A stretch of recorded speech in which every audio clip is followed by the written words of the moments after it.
If you think there's nothing to do in Newcastle and Lawrence County, then think again. Always stay connected to NCTV45 to receive the information on events going on in and around the area on a daily basis. Programs to view are NewsWatch, The Morning Show, and Community Happenings. NCTV45 takes pride in bringing you the event and organization info that you want. NCTV45 is the #1 media source locally. NCTV45, anytime on your time.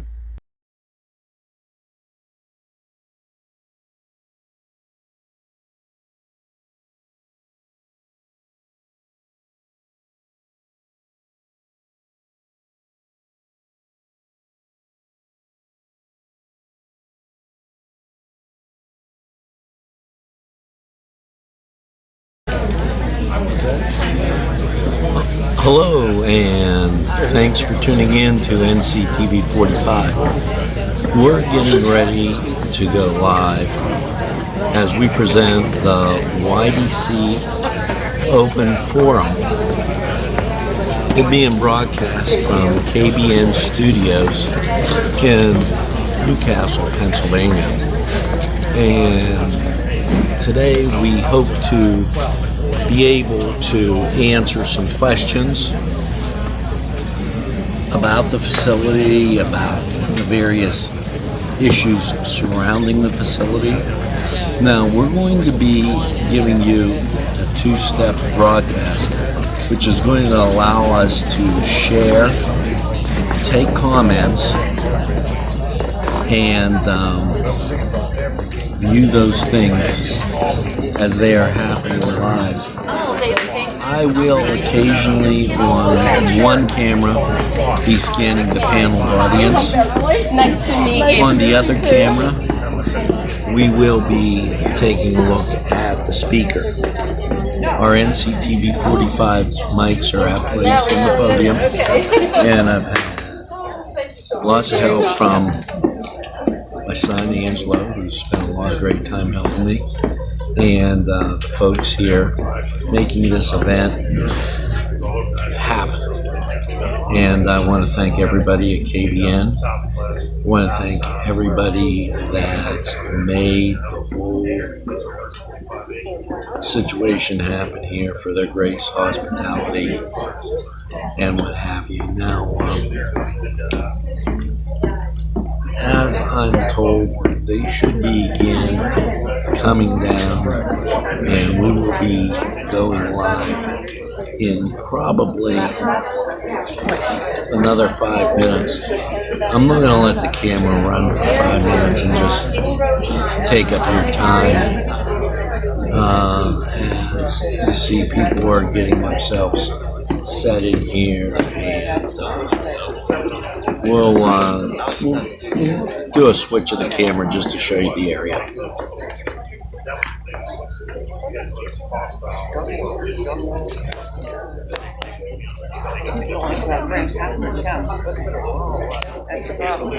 As you can see, we've got a great crowd on hand at the studio.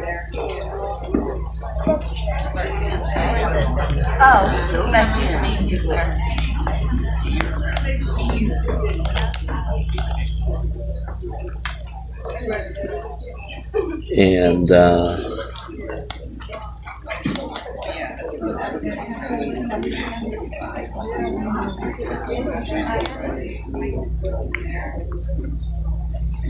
there now, as we go back to, and I apologize when you're trying to run a couple different things, sometimes that happens. That way you've seen quite a bit of where everything is located. This way it's a little easier. I can work two different machines at the same time. You'll get a feel for the setup. It's a very close, intimate type of crowd, as the crowd is very close to the situation. And please excuse me, I have to get a little water because it's been quite a bit of talking over the last few days.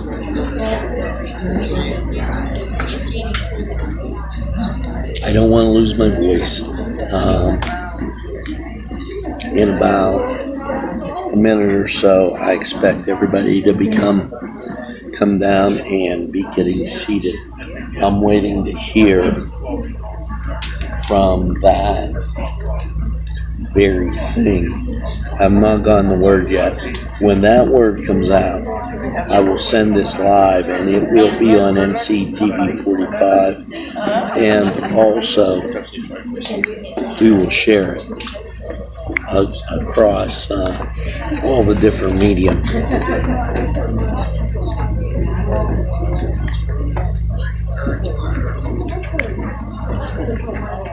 We shared it on Facebook right now, and we are going to share it on Twitter as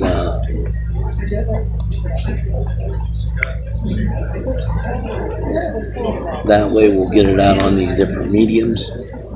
Thanks for spending your time with NCTV45.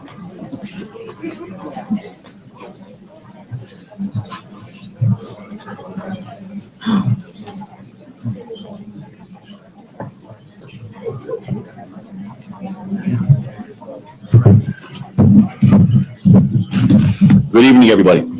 If everybody be so kind to turn off your cell phones at this time, please. There will be no recording or taking pictures during this forum, please. Thank you very much. Turn that down. We're a little bit loud. Thank you. And please hold any questions until the end. We will open up for questions and answers right after all of our speakers. I'll give you a couple more minutes to turn off your phones. Thank you. The purpose and intent for this forum is to bring accurate information concerning the sale of the YDC property to Hira Educational Services in New Jersey. A lot of concerns and rumors and questions throughout the community that requires answers. Tonight, most of those questions, we hope, will be answered by the end of the evening. By no means are we here to discriminate a race or religion. Western Pennsylvania is a great melting pot. We have in this room, we have Italians and Irish, Polish, Syrians, Lebanese, African Americans, and the list goes on. So this is not about trying to prohibit a particular race from entering our county, but we have the right to know who crosses our borders and what their purpose and intent is for coming. Hira has not been given a clear purpose of usage of the YDC properties. That have emerged was the sale of the property invalid? Was it properly advertised? The president of Hira made 2 bids on the property. Is that legal? We're being told that Hira lost their nonprofit status as a result of not filing annual financial reports. Therefore, do they have the financial credibility necessary to take over the 145-acre complex? And the list of questions goes on, and yes, we all have a right to know. That's why we're here this evening. The citizens of our county have asked our local and state officials to do their due diligence to get the answers and to make a complete and thorough investigation of Hira. And they are doing just that, I promise you. I wish right now to thank our elected officials for taking a stand for the people of our great community, because if you don't take a stand for something, you'll fall for anything.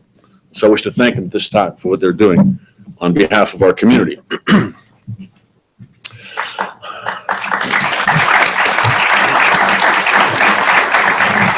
Protecting the people and the properties of Orange County is essential. What makes this region great? It's the people of Western Pennsylvania that make this region so great. Western Pennsylvania is a great place to raise families. It's a great place to start a business. It's a great place to live. I have deep roots here myself, born and raised here. My ancestors are early settlers. We had the first stagecoach stop. We had the first hotel here. I have deep roots. I love this city like many of you. I have a business, the second oldest flower shop in America. It's the oldest business in downtown Newcastle. I have a great family. I have a beautiful wife that's with me tonight. I have children and grandchildren. I love this community. And we have a right to protect, guard our community, and make sure that whatever comes into our city will benefit the city. And today present in the room are the Anayas, Jess and Loretta, who came to Newcastle from California to start their business, a health and wellness center. He's of Mexican descent. They came here with a vision, a dream, and a great plan. Along with us are the Paxots. The Paxots came to Newcastle from Virginia to start their business and to administrate this studio. They're of Latino descent. And they came for the purpose of succeeding, of building and growing their family. And because it was a great place to raise their family, they saw the opportunity to succeed right here in Newcastle. We all desire to see this region become a place where dreams come true. Together, we must continue to create and preserve the environment of Newcastle and surrounding areas that are conducive to inviting families like the Anayas and the Paxots to come and join us as we change the landscape of our region. Our president campaigned with a great slogan, "Let's make America great." I think that's good, but I think we must make America good before it's great. We want good things if we're going to have great things. We have a really good culture in Western Pennsylvania. That must be preserved. Yes, Newcastle may be an economically disadvantaged community, but we cannot fill the void with just anyone or anything. We have to know what they're coming for and what their plans are. Need right now, real economic revitalization. We're at a place right now that we have to look to our future, because if we don't leave a better world for our children and our children's children, we as adults have really failed. Therefore, we are asking our governor, our senator, House of Representatives, our mayor, county commissioners, and the Shenango Township supervisors to continue to do their due diligence and to work synergistically to protect our people and properties. We have been economically disadvantaged way too long. We have a community that's been robbed by the pride of authorship, the esteem of ownership, and the economic benefit of product manufacturing. Today we have two men present here that desire to bring their businesses to Newcastle. What a great place to start a business. We have Mr. Sumner at McDaniel with us and Mr. Glenn Thomas. And Mr. Glenn Thomas, he wants to bring Regulus Energy. It'll create over 60 jobs in Newcastle, starting at $55,000 a year with benefits. I think those are pretty good jobs for Newcastle. Also, we have Mr. McDaniel. He has a plan that he would like to bring a business development center right here in Newcastle. These are the kind of things that we need to see come to Newcastle. Our first speaker today is Representative Aaron Bernstein. Thank him here publicly for his passion, tenacity, and hard work in this manner. This is not even Mr. Bernstein's district, but he has taken this as a personal assignment, and I'd like to thank you for that. At this time, Representative Bernstein.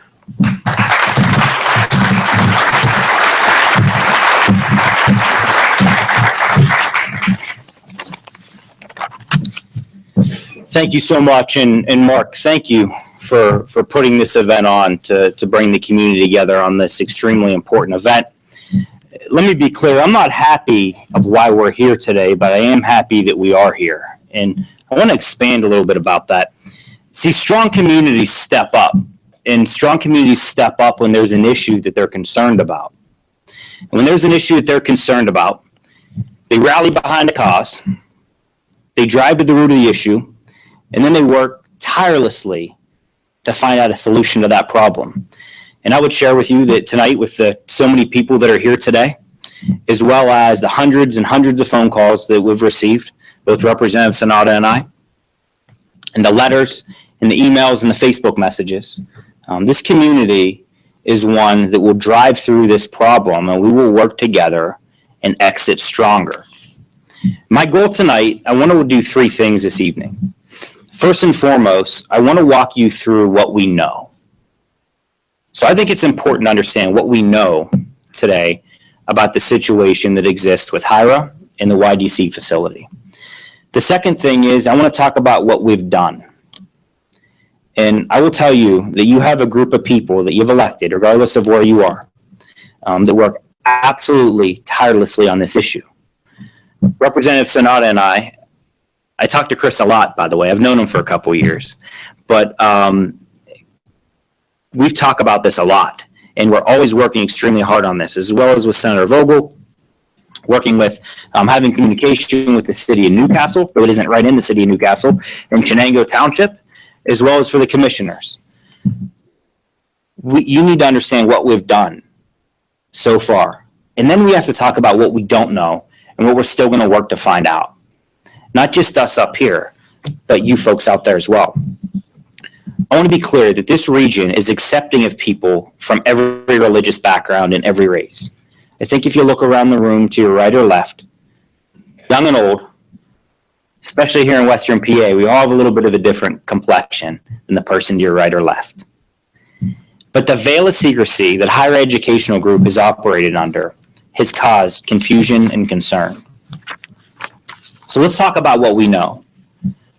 What we know to be factual is this, that HIRA won the bid for YDC at a bid of $400,000. The other thing we know is that HIRA has completed all the paperwork in accordance with Pennsylvania statute. To this date, as it deals with that bidding process, HIRA has done everything the exact way in a legal sense that they should have. That's important to understand. This sale is currently under review by the Attorney General's office. And that is typical in the way that this operates through the bidding process.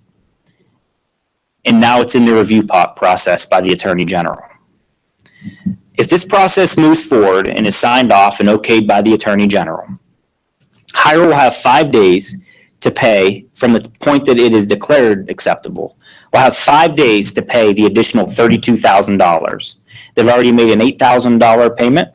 The $32,000 will bring them up to the 10%. At that point, there will be 60 days in which they have to close. They would need to then pay the remaining $360,000. So I think it's important to understand the process because I know that it's complex, right? I think Representative Sonata and I, we needed to learn this process and understand it, and we've done just that. So that's step number one. I also want to share some other things that we know to be true. The sale price for HIRA raises significant skepticism on my part. And in a recent public document, they were shown to have $41,000 in annual revenue in one employee. So think about this for a moment. If you were a company that had $40,000 in revenue and one employee, and then you were to purchase a $400,000 building, that would raise skepticism and concern. That's one of the things that we know to be true. Approximately $40,000 in revenue, one employee is listed by their public documents, and that's important for us to understand as we move forward. The next thing that we know is that in 2014, New Jersey, I would call it not a conservative bastion, revoked HIRA's nonprofit status. So their nonprofit status was revoked by the state of New Jersey. This was revoked because they failed to file their paperwork on 2 years in a row. So for an organization to relocate to a place like this, a business to relocate to a place like this, it causes me great concern if they're not able to fill out simple paperwork correctly. It leads me to question the authenticity of the organization who won the bid on this property. I know you folks have walked in today, and you should have a packet that you've walked in on. You can view that revoking of the nonprofit status, and that's on page 6789, 6 through 9. And by the way, it's 1, 2, right? So one side is 1, the second side is 2, so you can view that. We also know that when a nonprofit group purchases a large property that could be developed into a taxable entity, the community does not see revenue. And I want to bring a particular place up to relate it to this.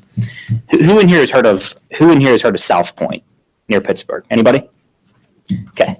So a lot of folks don't know this, but Pennsylvania previously owned several mental health hospitals. They were state-owned mental hospitals. South Point was a mental hospital. That is what the facility was. A lot of folks don't know that. That was developed in a very positive way for business and for opportunity that now you could argue in Western Pennsylvania is probably one of the, if not the, strongest development opportunities that has happened. So it's not like to put a development opportunity in there would be a pie in the sky idea. It's something that there's a direct model for and something that we could absolutely pursue. Next, I want to talk about what we've done. And when I say we, I really mean this is not me. Trust me, this is a team effort by the folks that are sitting here. A letter was sent by Representative Sanada, myself, and Senator Vogel on June 7th that outlined the concerns for the winning bid. At that point, remember, they hadn't completed the paperwork of HIRA. If you look at your packet on page 1 and then on the back, page 1 and 2, that is the letter that was sent by the senator and representative and myself. We talked on there, and I'm not going to go through every single component of it because we gave this for you.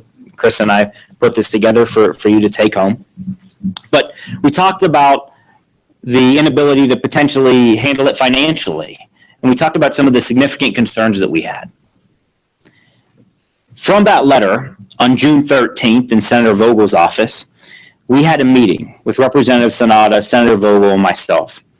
The Secretary of the Department of General Services was in that meeting, as well as his staff, as well as the senior member staff from Governor Wolf's team. During that meeting, we discussed the concerns of the first letter. Remember, at that point, this was all the data and the information that we had. So face to face, we talked about the governor, and talked to the governor's team, and we talked to the Department of General Services, who at that point is the group that accepts the bids. I believe that was on Tuesday. You check your calendars, but I believe it was on Tuesday. Following that meeting, we did the remainder of the paperwork to continue with the process. So another letter was sent from Representative Sanada, Senator Vogel, myself. In this point, talk about Lawrence County and Western Pennsylvania coming together. The commissioners of Lawrence County signed on to that, as well as the supervisors in Shenango. On 20th, we sent the letter, and that will be on pages 3 and 4. And we went into significant more depth in that letter that talked about some of the greater issues that we had as it dealt with HIRA purchasing the former YDC facility. The other thing I would share with you is we have received information and documentation related to national security. That information is not something at the state level that we deal with in any way, shape, or form. That information has been sent directly over to Congressman Mike Kelly's staff, and then he forwards that on to the appropriate authorities. So I know a lot of folks have asked me that question. I wanted to share that right out of the gate. Any information that was sent to us, we've immediately forwarded that over, and Senator Vogel's office has been the liaison for that, so I thank him for that. We also continue to speak regularly with Governor Wolf's team and the Department of General Services on a nearly daily basis on this issue. So we are updated every single step along the way and what happens. The last thing I want to talk about is what we want to know, and this I think may be the most important. I think the cloudiness that's surrounding this is troubling and really frightening in some ways, and I understand that. Myself and other representatives, the media and residents, we've attempted to contact HIRA through phone as well as through letter. And I want to be clear, in a democracy, anyone has the right to buy property. So we need to understand that out of the gate. But the current bid winner has failed to respond to any communication, and we are unsure of their proposed use of this property. This lack of dialogue has caused an added confusion and high frustration for our residents here in this area. The second thing is, upon review of many of the locations listed as a primary place of business for HIRA and other related companies, one is shown to be an apartment. As a reminder, $40,000, one employee. The other locations are shown to be addresses without buildings. This is peculiar and doesn't add up to the purchase of a 150-acre property. The longer we go without answers, the more antagonistic this process becomes. And so many times I've heard, and trust me, I've received phone calls, emails, and sometimes in some not nice words, but it is not xenophobic or racist to ask questions about an out-of-state national group that's moving to our community. It is not closed-minded, but it does show concern of our residents. It's because we are not naive to the front page of the New York Times or the London Daily Telegraph. Not having facts, which I and the folks here will continue to work to uncover, will raise skepticism by the day. Tonight, you're going to hear from a couple people that are going to talk to you. This is actually in Representative Sanada's district, and mine's right across the border. So I'm very happy to partner with him on this issue. You're going to have the opportunity to ask questions. And I'm a big believer that when you elect folks like us, we stand here and we answer the questions until you're done asking the questions, and that's what I'm willing to do and will do. I'll answer every single one of those questions to the best of my ability. There's not one question that's off limits, so there may be some things that we may not be able to answer because we may not know the answer to those questions. And you deserve every answer and every detail that we know. I look forward to your questions later. Thank you so much.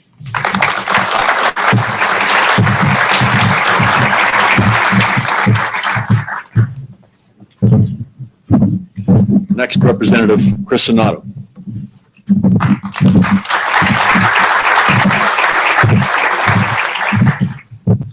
Thank you, Aaron, for pointing out all the facts, the things which we've done.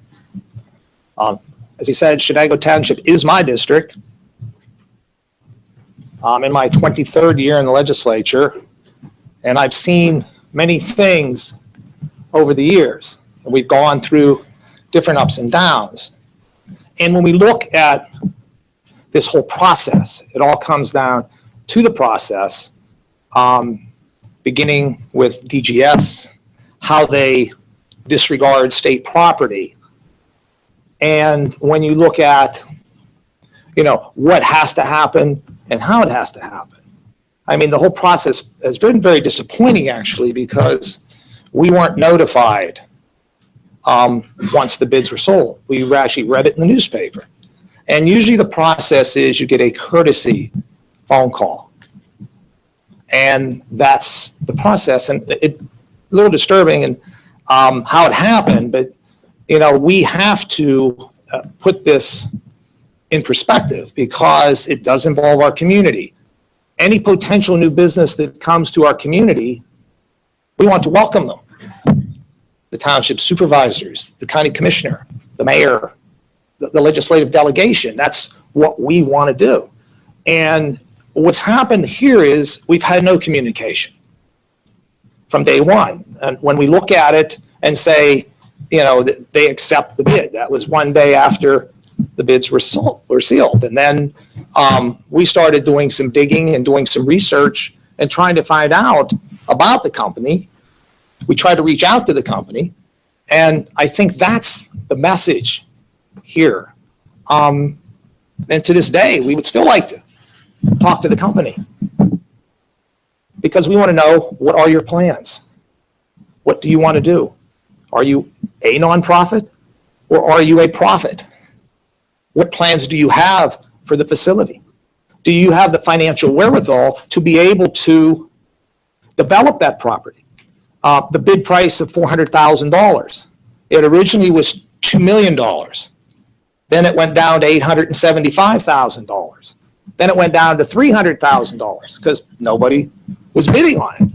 Because there are some issues on the property. There are a few buildings that are said to have asbestos.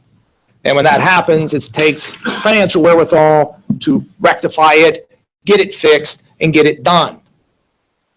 Questions that need to be answered because whatever goes in there, we want to make sure, are they going to be creating jobs? I mean, that's always the big question when a new business comes to town. There's 145 acres there. And Aaron pointed out some very good facts of what this whole process has transpired from our initial letter, which we sent a couple weeks ago, and then our meeting. We sent the letter on Thursday, and we actually met, as he said, with the governor's office and DGS the following Tuesday, and Secretary Topper was there. We expressed some of our concerns, a lot of our concerns with the process and, how things are going.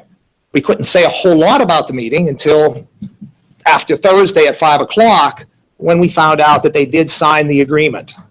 Up until then, if they don't sign the agreement, it's void. Then it goes to the next highest bidder. That's how the process works. So that's where we're at right now. It's at the Office of Inspector General. That's within the confines of the governor's office. Our letter, which we had sent actually on on Tuesday, is there. And we have the county commissioners, all three signed, and the three township supervisors from Shenango. We want to show a united force. These are the questions we would like to have answered. I mean, that's the important question. We want questions answered. We are not making this any more than that. Answers are important because there's a lot of fear and concern in our community. I get phone calls, emails, messages, and I try to call people back when they send it to me, and I'm trying to explain where we are, where we need to go, and how the process is going to work.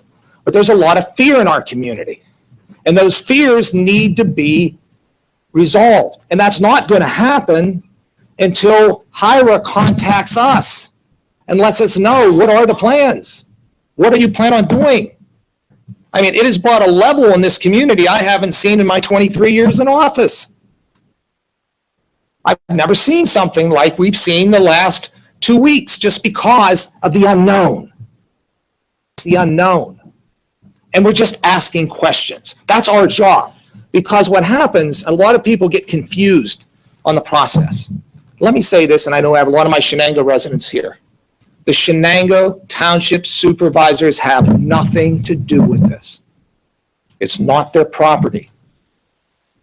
They can't say yes or no. The county commissioners have nothing to do with this. It's not their property. They can't say yes or no because people are getting confused. They're, saying Shenango Township supervisor, the county. No, it's not. It's that the state owns the property. The legislative delegation, we don't have a vote on this. This isn't something that goes through the legislature. This is under the aspects of the executive branch and Department of General Services. They have a procedure of how to sell property. We have the ability to express our views. What you tell us, we tell them, and we express our views of what our concerns are, and that's what we're at. That's what we're all doing. We're doing it as a team, starting with our supervisors from Shenango, and I've talked to them many times over the last 2 weeks. They have concern. They've reached out to us. I reach out to them because we're all on the same team. Talk to the county commissioners, the same thing. Our legislative delegation with Aaron and Senator Vogel's, we meet frequently. Cheryl in Senator Vogel's office and Ian in my office put the letters together. I mean, that's the cooperation and coordination you're seeing. 9 people, 3 from the township, 3 from the county, the 3 in Harrisburg. And that's what we need to do. We have to be united. We have to make our points to make sure that what's happening out there is in the best interest of Lawrence County. I mean, that's always been the concern of many people. You want to make sure that the needs are taken care of. And I mean, that's where we are today. The next step is at the Office of Attorney General. That step after that goes to the Attorney General's office.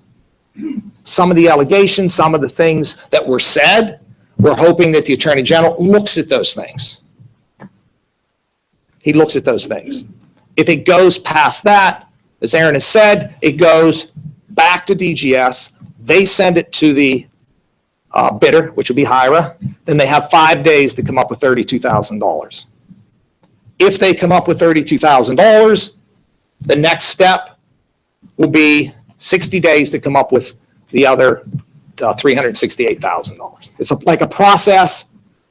It's buying or selling a house. That's a little more complicated, but that's what we're looking at right here. Now, you have other issues out there that we need, hopefully, to get resolved, and we need that to weigh in on this process. So where it's at right now, I think, is a critical phase of the process with the governor's office and the Office of Inspector General under the governor's office, and also the Attorney General's office, to look at things that are out there. Things that, are they a responsible bidder? That's been the question from day one. And when you look at the facts, with one employee or 2 employees, $41,000, on paper, it does not look like a viable bidder. It really does not. I mean, if you're buying a house and you go in to see a bank and you bring those numbers in, what do you think the banker's going to do? He's going to laugh at you. But now, wow, this is like, you have to get your financing now. What bank in the world is going to give these people $400,000 when you have that? Yeah, but that's where it's at. So there are a lot of concerns out there, and our job as your elected officials is to try to get answers. That's what we've done for the last 2.5 weeks, 3 weeks since this actually broke. We're going to continue to do this each week, every step of the way through the whole process. That's what we have to do. We need to stick together as a community and as elected officials. So I want to just stress that point. I think it's very important, and I will praise my locals. The 3 supervisors have been great to work with. The 3 county commissioners have been great to work with. We're all on the same team. I want everyone to understand that. And in politics, sometimes you don't see that. But in Lawrence County, we've always had good relationships, and you put things beside and say, hey, this is what's the most important thing for the community. And I just leave you with our most important thing is to get answers. That's what you need as residents. That's what we need as elected officials, to give you answers to the questions which we have that will make our community better. Thank you.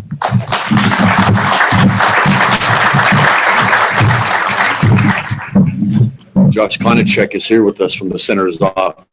Josh, you're welcome. Good evening, everybody. Thank you all for coming. Thank you to Dr. Kaufman for hosting us tonight. Just want to say thanks for being here to learn more about the issue. Thanks to Representatives Sonato and Bernstein for explaining everything. I think you got a lot of the facts that I was going to share with you. I won't repeat that. Be another echo. It wouldn't be much new, but thank you guys for explaining all that. I think the most important part right now for us is that of all the concerns we've addressed and all the questions we've had, the Department of General Services and all the other folks we've reached out to, no one has indicated that we've been incorrect. And that's of a concern. So until we hear that, until we hear our facts are incorrect, or until we hear the situation being different and we get more clarification of what's actually going to be happening at the facility and what the facility is going to be used for, we're going to continue to ask questions, and we're going to continue to listen to you. You all have done a great job of reaching out to us and telling us your concerns and your thoughts. So we thank you for that. I'll take a little further than Representative Sonato. You never see 9 elected officials working together on an issue. So please believe me when I say we're all together on this. It's great that we're all a team, and the Township of Shenango has done a wonderful job of taking the lead on this and really getting everybody together and making sure we're all on the same page. So thank you all. I won't take up too much more of your time, but if you have questions, we're here to listen. Thank you again.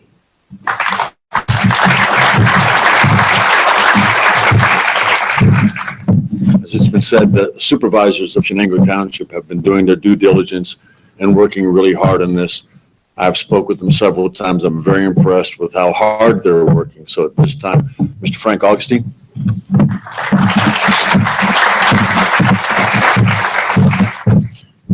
Good evening, everyone. Thanks, Mark, once again for giving us a chance to do this. I want to say once again, my name is Frank Augustine. I'm chairman of the Board of Supervisors of Shenango Township. With me tonight are my other 2 supervisors. Over here, we have Mr. Al Burek and Mr. Russell Riley. And also sitting with them is our solicitor, Mr. Lou Perrotta. And it's been a very stressful couple of weeks for us. Got married, so add that into everything that we've had. It's been pretty crazy. But we had a meeting on June 8th. Now, this was our regularly scheduled monthly meeting. And that time we prepared a statement, which we felt, this was now 2 weeks ago, but we felt at this time that we needed to make a statement, not only about what we felt about this situation. I mean, we've been talking about this property at every meeting about the potential that it can bring to Shenango Township. So My statement was read on 6/8/17, and I'm going to read that. So you might hear some things that were said before earlier this meeting, but at this time, we felt this was very important. The township is aware of the circumstances and the concerns regarding the former YDC site. We wanted to address a few of the township concerns in an effort to answer some of the questions that many of you have had raised in recent days. As a township, we feel that the property was undersold, having been previously assessed at $17 million. The assessment was reduced to $3 million in order to attract bids. However, we feel that the sale of the property for $400,000, or roughly 13% of the assessed value, is far below an acceptable price for this property. Additionally, the township is concerned about impact of the sale to a nonprofit entity on potential tax revenue from the former YDC site. While the state has provided no information regarding the buyer of this property, public records show that the organization is a nonprofit charitable organization. The township is also concerned about the potential for bringing new jobs to the area. The plans for the YDC site are unknown, but the township hopes that any new development will bring long-term, well-paying jobs to the community. Furthermore, the township is concerned with the possibility of potential collusion among the bidders in violation of the non-collusion requirements outlined in DGS's invitation to bid instructions. It has come to the attention of the township that one of the bidders, Mr. Mohammed Asif Kunwar, submitted an individual bid while also being listed as the president and CEO of the winning bidder, Higher Educational Services. The non-collusion affidavit specifically requires a sworn statement that the prices in the bid were arrived at independently and without consultation, communication, or agreement with any other contractor, bidder, or potential bidder. Additionally, the affidavit requires a sworn statement that the price is offered in good faith and not pursuant to complimentary or any non-competitive bid or quote. Mr. Kumar's role as both independent bidder and CEO of the winning bidder raises questions about whether the non-collusion rules have been violated. To be clear, the township concerns have nothing to do with religion, race, or national origin. Shenango Township reckons peoples of all races, ethnicities, and religious backgrounds. Our concern is the state has provided very little information about the proposed sale. Searches of public available records have revealed an organization with 2 employees, no assets, and no revenue. Accordingly, the township has reached out to the Department of General Services for more information about the prospective buyer and the plans for the YDC site. To date, the DGS has not been forthcoming with information on the issue, so we urge you to reach out to the DGS and governor's office as well. So, man, that was a lot to say. But no, once again, I just want to tell you, I mean, I knew the gentleman over here, right here. I just got a chance to meet Mr. Kaufman. But believe me, we're working as hard as we can to help out and do whatever we can. And the issues that we mentioned, the Shenango Township is doing the best, whatever we can do. So thank you for letting me speak here tonight. Thank you.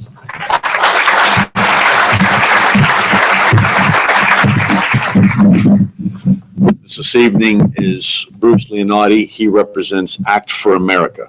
So please welcome him.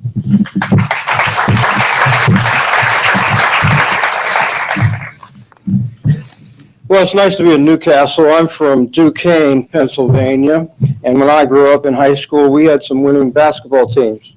And we knew the road to Harrisburg went through Newcastle. So I'm glad to be here. Now, these gentlemen talked about many of the details of this deal, and they approached it from the legal aspects, and that's very important. But there's one common thing they said, and that is, we don't know what their plan is. Well, I have an idea. I'm from an organization called Act for America, and that organization has over 500 chapters in the United States, over 750,000 members.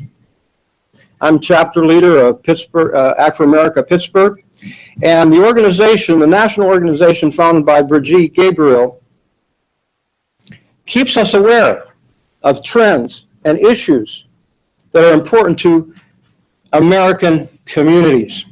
That's our goal. Our interest is to preserve and protect American communities. So that gives us a lot of information about what's going on out there, all across the country. I'm updated all the time as to, you know, what's the action, what's going on. And my response to what the plan is this. One of the most recent trends in our country is the refugee resettlement plan.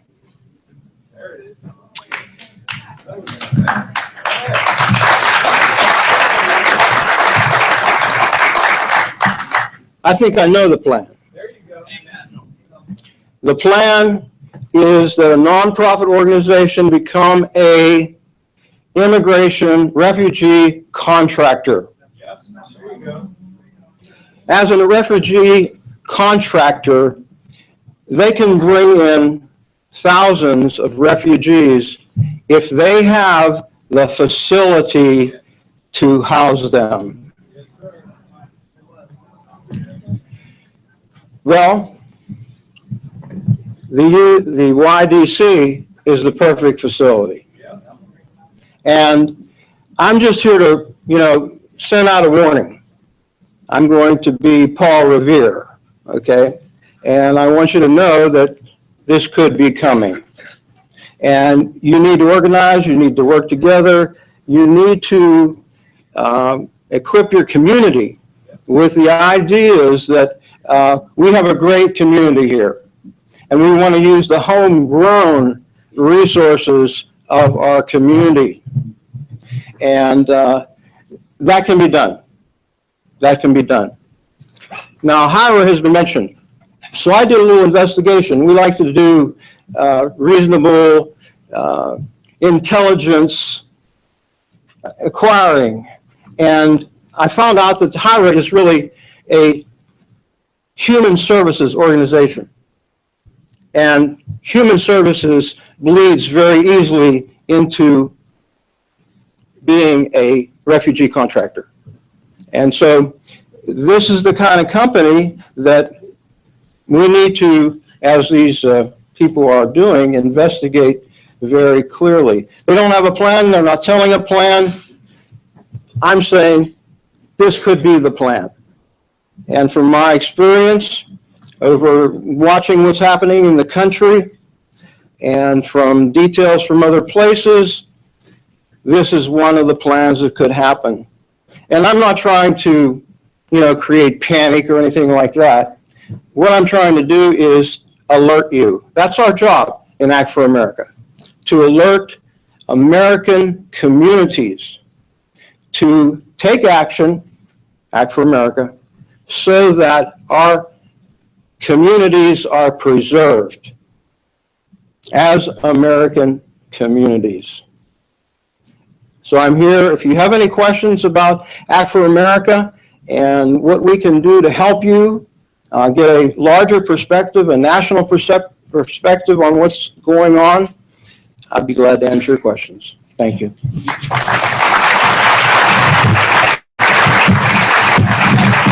Mr. Leonardo. We have two gentlemen here that are not going to be, we were going to have them speak, but they won't be for time's sake. We're honored to have them. Mr. Sumner McDaniel, he is the gentleman who also put a bid on the YDC property. Thank you for coming here tonight.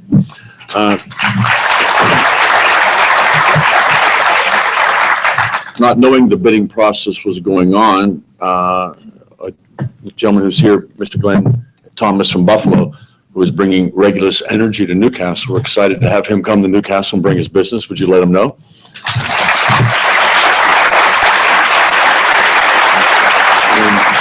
And we had taken to the property while the bidding process was going on, but once again, it had not been announced in the Newcastle News, so we did not know that was taking place, and he had looked at the property also. But I would like to, after the meeting is over, for these two gentlemen to stay around. If you have questions for them, they can share what their plans were.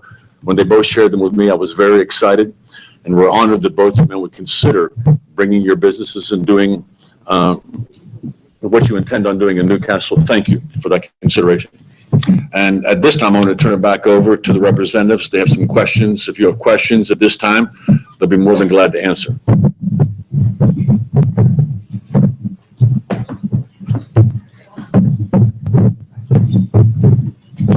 Sure, go ahead.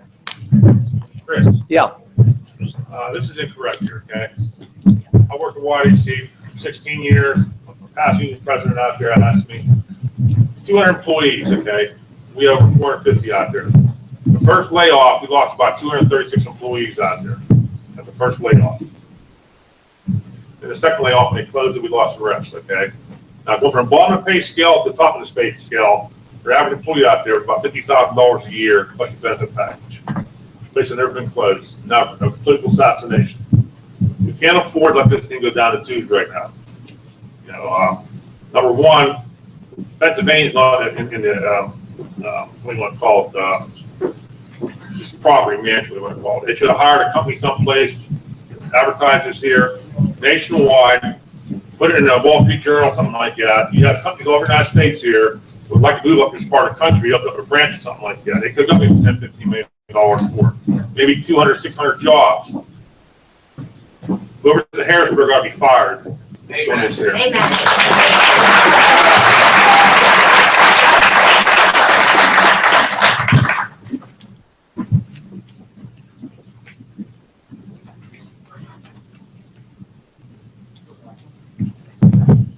hard to talk right now.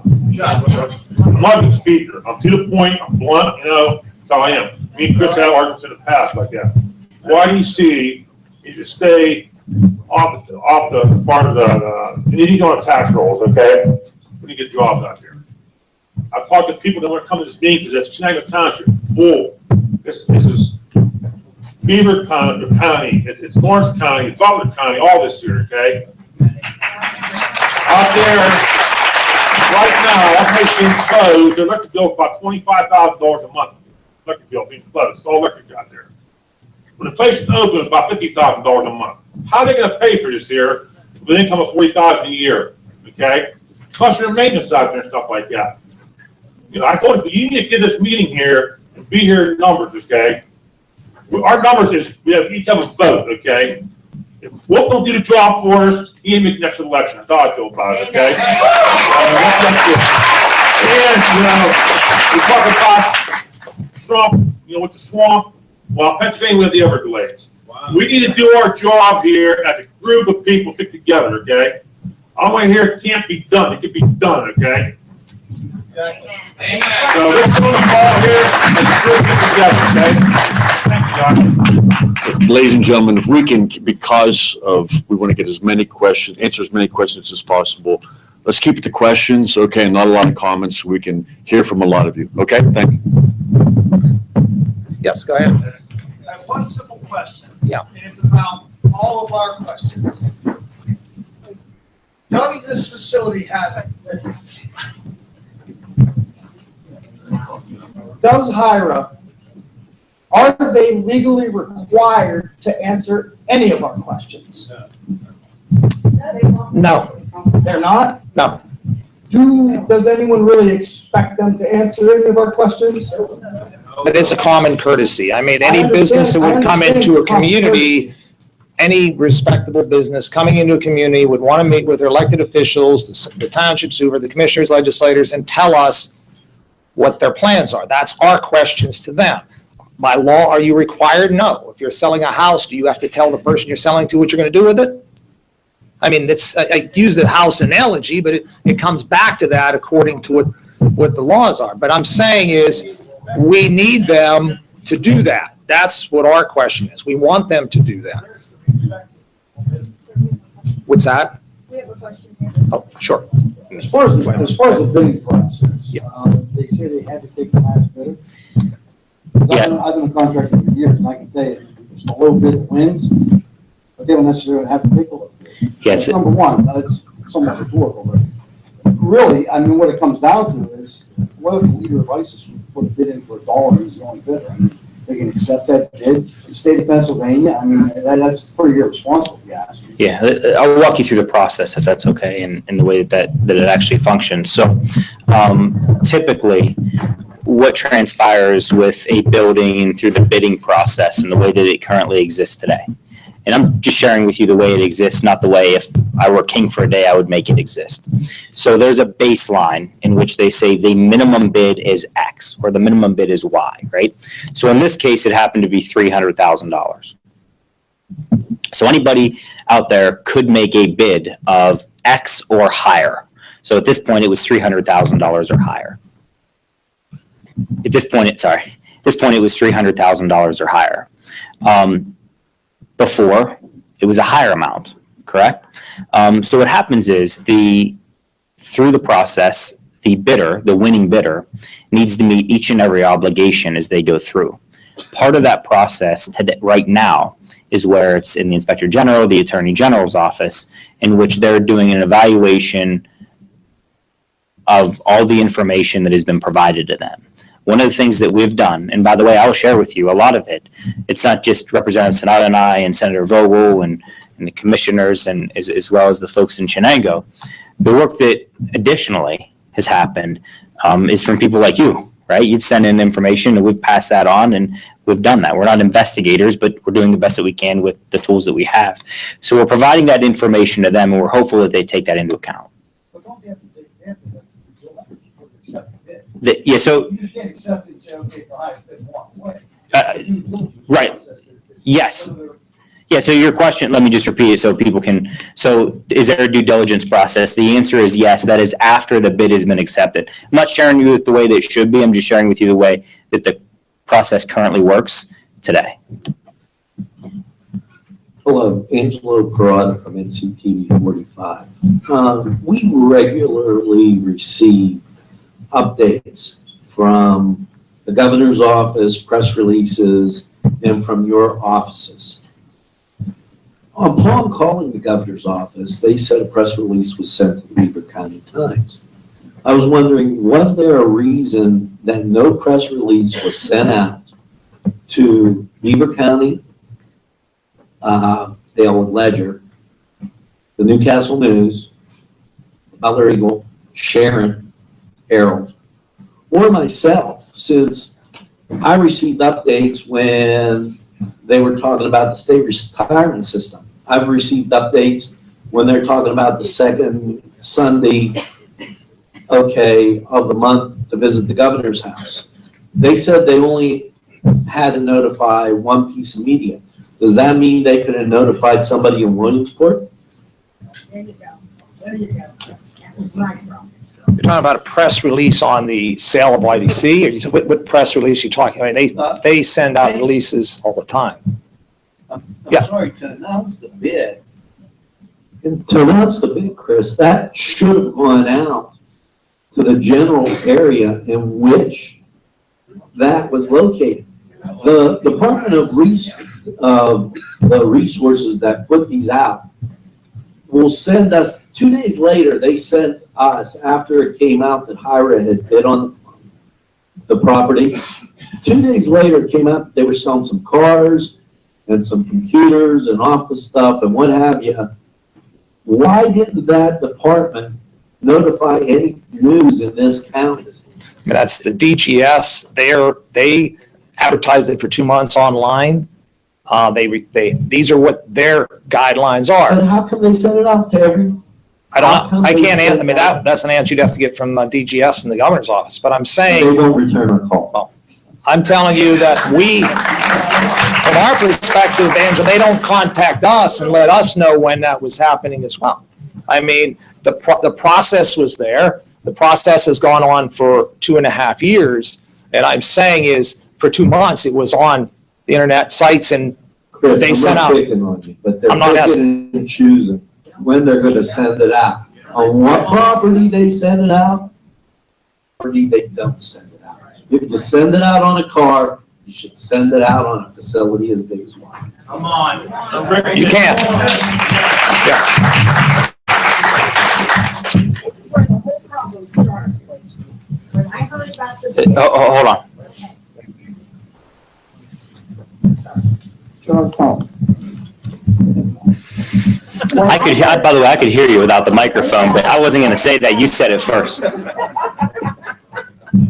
I heard about this bid, I called Andrew at the real estate office, and I asked him why this was not announced in the Newcastle News. His reply was, we only have to advertise it in one newspaper. Yeah. I said, oh, really? Where did you advertise it? He said, the Beaver County Times. I said, I'm not traveling to the Beaver County Times to find out what's going on in Newcastle, Pennsylvania, okay? So I think, yeah, so let me address it. You're right. Right, So this is what we should be talking about. yeah, so, It needs to be null and void. This governor needs to null and void this. And we need to have a whole new bidding process set up. We're just going all around the mulberry bush here. And nothing is going to happen. And you know what they told me at the governor's office? Andrew answered the phone. You know what he said? Call back in 2 months. The governor's busy. I said, you must think we're from preschool. You know what? We have a few rodeos under our belt. And guess what? We're from Lawrence County, and this is not going to happen. We want to know what's going to happen at the YDC. so let me address your question.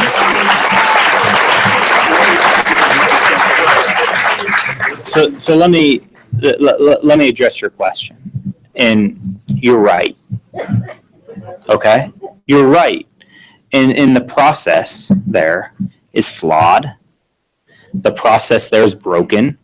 What they did was not good management, whether it's for that or cars or anything else. Let's be clear about that. And I will share with you that in our conversation with the DGS, with Senator Vogel, Representative Sonata, and myself, we talked about that. We talked about those types of things, and I'll share with you that they did not give us an answer on why that wasn't done in the Newcastle News. Those are all questions, and you know, there's no magic bullet here. I want to be clear. There is no, because that happened, the sale is null and void. That's not happening. There's no, because this happened, the sale is null and void. What this is about bringing, I'm no lawyer. Trust me, I don't even like him. So, sorry, Lou Perrotta's over there. I ain't getting in trouble. But it's about building a preponderance of evidence, okay, to make the case of why this situation happened. It's about saying protocol may or may not have been followed, and let's dig deep and understand every single aspect of that. Because if appropriate, let's find out if protocol was followed. I can't say that it was or it wasn't, but we can bring those things to the attention and determine, Shirley, whether or not it was. Then it's about discussing the issues that we talked about earlier with Hira. And it's about understanding every single aspect of that and finding out if that's a reason. There's no magic bullet here, and I want to be clear, but it is about gathering all the information and all the data that we have and can put together in order to make that case on what's best for our community. And I hope that makes sense. Let's get it done. Okay, my name is Vivian, and I heard Chris talking a couple times about they're waiting to hear. They're waiting to hear from them and what they're gonna say and everything. How long do we have to wait? Yeah. And then I heard part of the question answered back there, and they said, well, they don't have to say anything. Well, I want to know, who do I talk to? Am I going to Washington, D.C. tomorrow night, or what? I am tired of, I appreciate everything that everybody has done. I really do. I appreciate everything that everybody's looking at, but I haven't found any answer of what I'm supposed to do. I'm going to talk to this man when I'm done. But I want to know what we're supposed to do. Everybody's just standing around waiting. Well, I'm not waiting too much, Shirley. I'm not.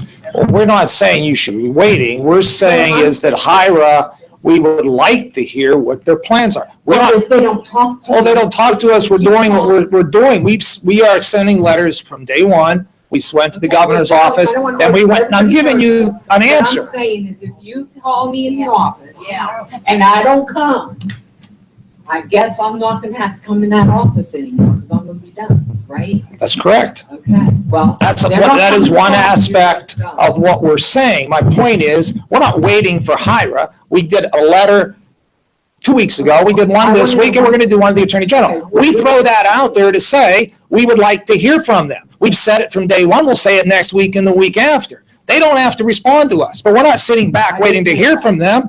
We are planning another letter to the Attorney General in another week or two once we see what happens with the Office of Inspector General. But my point is, from Ira's perspective, if I was a business, I would want to talk to people. That's what we're saying. So, I mean, we're not waiting for them. Where do I need to go after? Yep.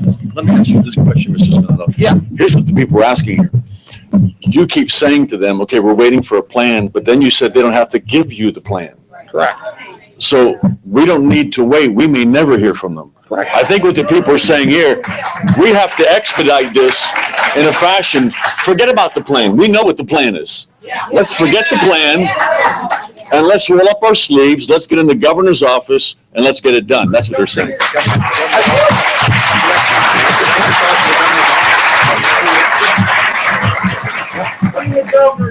Guys, hang on. Just do me a favor, if you could, and like I told you, I'll stay here all night and answer questions. Just one at a time and don't yell over. And I'm happy to answer questions as long as you want, honest to God. But let me address that, Mark, because I think that's important. So I want to talk about what that process is. And what we're doing with that process is this. We're having the consistent conversation with where HIRA is in that process that they're going through. So we had that original conversation with DGS, okay? Now it's moved on to that Attorney General area, right? So we're providing as much evidence as humanly possible that we're taking, gathering, and providing that there. There are multiple steps that HIRA needs to go through in order to fulfill their commitment in order to buy this. So what we're doing is, we are, excuse me, please don't, Lynn. Please don't. Just let me finish. What we're doing is at every single step along the way, we are bringing to the authority that it is currently under. And right now, the governor, it's under the governor, and it's under the Attorney General. And we're providing as much data, information, whatever we can do at that point in time, to use my from before, that preponderance about it, right? We're gathering as much data and providing them to that in order to ask them, and we have asked them to step in and stop this transaction from moving forward. We could not, let me be clear. We're with you. We could not be more clear on what we've asked for. That being said, this isn't something that comes before the legislature and we vote, right? It's a different scenario. So it's about us providing and using any influence that we have there with the governor and with his team in order to sway them and the people that make those decisions in order to side with what we believe are the people here in Lawrence County. Please just wait. Just wait, and if we'll get to every question that we can. I'm happy for the next one. We have a question here. We'll take this one. We have a question here. Hold on, I think they're on the mics. My name's Lisa Gustanis, and I'm a Shenango Township president. And I'm still finding any one good reason why we don't want this facility. I still can't find one. But my question to you is, have any of you filed a right to know request on the governor, on the general, what do you call it, the General Department of General Services, or anyone in high enough place? We met with the governor's staff and we met with DGS. On any and all emails, any correspondence, anything that's been written in a paper trail? On what evidence? On IRA. Just Google clear words, IRA. I mean, our staff did all that, and that's the information we got to provide, and that's actually, we're the ones who gathered the information to send to DGS and the governor's office asking for answers to those questions. And it was our office that did it. We didn't get it from them. We had to do it, and Ian actually went intensively on the internet, and he made phone calls and everything else to try to get that information. And we're going to continue to look. I mean, we monitor emails because we're trying anything we can find on them, and we forward it to the appropriate authorities. No. So let me share with you. No, let me just take it to just so you're clear. Right to know, emails are not subject to right to know. That's just, it's one of the, so a right to know is a very narrow scope that would not necessarily be applicable in this case. But I understand what you're saying. I think the different, yes, we've asked a lot of those questions and gathered that data and forwarded it to them, if that answers. Yes, sir. My name is Michael Baird. I'm from actually Greensburg. Thank you for your service, by the way. Thank you. Yes, sir. I'm out here because this is something that I believe affects everyone. I just moved back from Texas. I moved there beginning of February to open a facility for veterans with PTSD. Yes, sir. Houston. We were turned down because the zoning in that area wasn't established for that. Before we could even take one step. Yeah. We had to give them a reason why we were going to be there and what our plans were for the zoning for it. It wasn't zoned for that, so they basically shut down before it rained. Why isn't that happening here? Is that just a Pennsylvania thing? Yeah. Good question. Good question. Thank you. So what happens is through the bidding process, and your name again, I'm sorry? Lance. Lance, through that bidding process, it is a very simple, straightforward, and once again, not appropriate in my opinion, but a very straightforward, simple bidding process of the first part, right? We are at step 2 of 10? Okay. Step 1 is filling out the bidding paperwork and submitting the bid and paying the 2% of the overall component of it, right? That's where we are in this process. And to get there, now, by the way, say they purchase it and they move forward with that, then they would need to adhere to the zoning that is currently in Shenango. And I know Frank, I won't speak for you, but I'm sure that they would, just as they do every other place, they would hold these folks accountable to zoning. If they have buildings and they want to build something, they wouldn't be subject to those types of things. So a little bit of a different process, not one that I'm a huge fan of, but I think it's fair. Listen, I'm calling balls and strikes, right? I'm sharing with you the facts and some of the data, and that's the information that there is. I just think maybe it'd be a lot easier. I don't even know how you code the laws and bylaws of how this works, but Yeah. maybe try and change them up a little bit. I think you're right. So people need to know what's going on before you even bid. Yeah, What you're going to do with this property. You're right, and I'd share with you though, in this component, that wouldn't be applicable in this situation, but moving forward, you're absolutely correct. Yes, sir. Thank you, Lance. My name is Spencer Gallagher. I've been doing a lot of research on this, and I've shared it with the appropriate parties. One of the things though that really I find disturbing about the whole situation, other than just the fact that they only have one employee and just the fact that they've actually in the last 5 years have claimed less than $50,000. I heard Representative Bernstein say that there's $41,000, but the research that I have acquired, 2 of the last 5 years that they have had less than $50,000 in revenue have actually been less than even $20,000. The 1 year I believe was $18,200. And I want to know, there's an issue here. We know for a fact, under a preponderance of evidence, like you said, in a civil case, that's what you need. We know beyond a reasonable doubt in our minds, but for a preponderance for a civil case, that they will have the money. They will get it. There is no doubt in my mind they will have it. You can look at the numbers and say, well, they won't be able to come up with that. They'll get it. They have their connections, trust me. But what I've been able to ascertain in the information that I've looked at, they've got connections, and they're not good ones either. I'm not going to share them here for my own safety. However, we know for a fact that these individuals have connections to people that are very dangerous for the United States, not just our own community. Come on. I'd like to address that, I'd like to respond to that. I'd like to make everyone known of an organization called the NAIT, which is the North American Islamic Trust. Right. And this is the source to which they will find this money. Yes. Once again, everybody, listen, these have to be questions, not comments, please.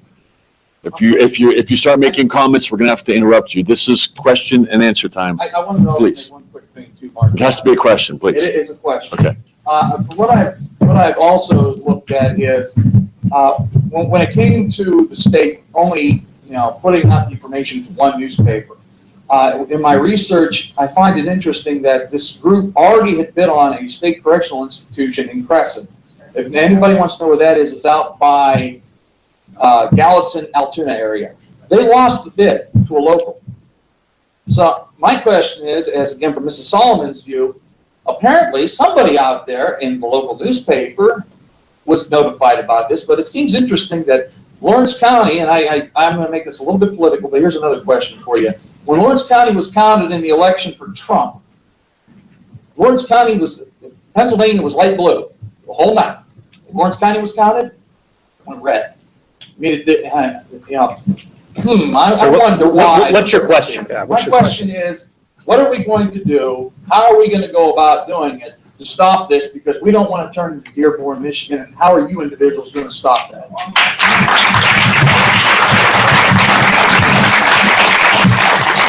Spencer, we've laid it out, as Aaron originally told you, everything we have done within the confines and the law of the country, the law of Pennsylvania. I mean, that's what we have to follow. We have to follow the rule of law. I mean, you can't, if you have allegations, if you have information, you need to turn it over to the FBI and you turn it over to Homeland Security. I mean, that's what your obligation is if you have information like that, and I would recommend you do that. Question here. I'm looking. This is directed towards Frank. Hi, Frank. Can you, bring us up We'll get you. the latest status with the Lawrence Village Plaza? Bring us up to speed if you have any information about that.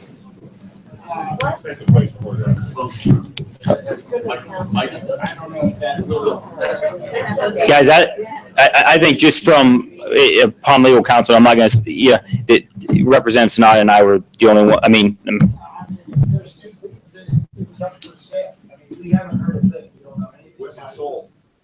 It's still, the sale has not been completed. We're sure of that. I think here's a woman right here in the yellow. Ma'am, no, hold on. Right here in the yellow. But other people can't hear. There you go. My question is this strictly a state issue, or could the federal government come in on this? Yeah. Because if it's questionable about what we're thinking it is, would the federal government come in and have more pressure, like our federal representatives, the congressmen, and our two senators from Pennsylvania? Sure, Do thank they you. have more pressure or more power on finding out what this is all about than what you state representatives have? Thank you. Yeah. So I'll share with you twofold. So I think it's a two-part. I think the answer is yes and no, and I'll share both sides of it with you. Number one is from the actual sale of the property. In the process that Hire is going through, Representative Sanada and I and Senator Vogel, we're working on the state side of that. Now, let me share with you this, that any national security type information that we have received has been sent to Congressman Mike Kelly's office. So typically you just pick one point of contact for that. What I'm saying is, this is a state problem. It's Pennsylvania. Lawrence County is part of the state of Pennsylvania. Right. Okay, why aren't all of us congressmen and our two federal senators, why aren't they all in on this? Yes. Yeah, and a good question. Her question was, why not reach out to other senators and other representatives at the federal level? In case anybody didn't hear that. I'll share with you typically the way that you have one point of contact, and that congressman, wherever that area is typically that point of contact, and then distributes that information across the board to those that it may be necessary to. And I would tell you that Congressman Kelly and his staff are extremely competent in that. I'm not questioning his ability, but I'm saying, why does it go to one and then he distributes the information to the other representatives? Yeah, I just think it's the chain. I wouldn't call it chain of command, but it's just the way that operates. Yes, ma'am. We have a question here. Lawrence, my question to you guys is this: when YDC first closed, you guys came door to door, basically trying to get people to vote for you. You said you were going to bring jobs to the valley, and once you got to where you are, is there any perspective and anything that you use to prospect businesses to come here? Because it seems to me like with YDC and the Lawrence Village Plaza, these other places that could bring economic value to this community, they're not being prospected around.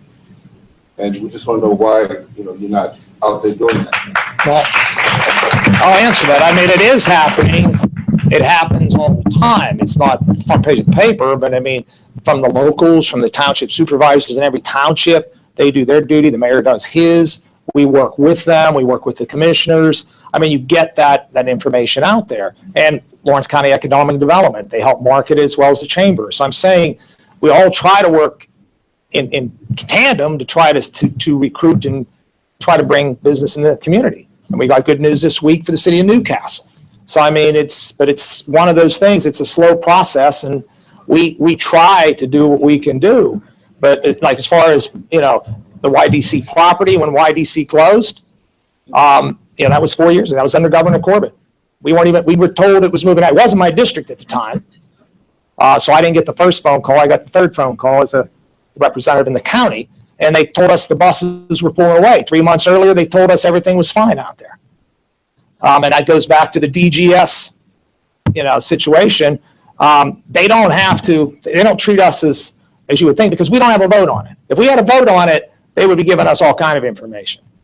But we lobby and we argue with them and stuff like that. But at the end of the day, it's DGS and executive branch who makes that call. Just like when we dealt with the prison situation, which actually was saved up in Mercer County, that decision's made totally by DGS and the governor's office.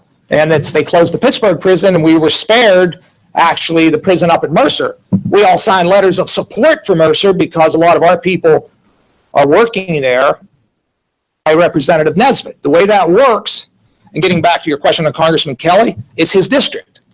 You've got to work through Congressman Kelly, and then you have others who would want to join with him. But that's why, he would be the point man. So we have a question here, sir. We have a question here. You have to go talk to DJS or whatever. You talk to as if you're not who you are. You're not giving this impression that you have authority in the matter at all. Yeah, let me address that. So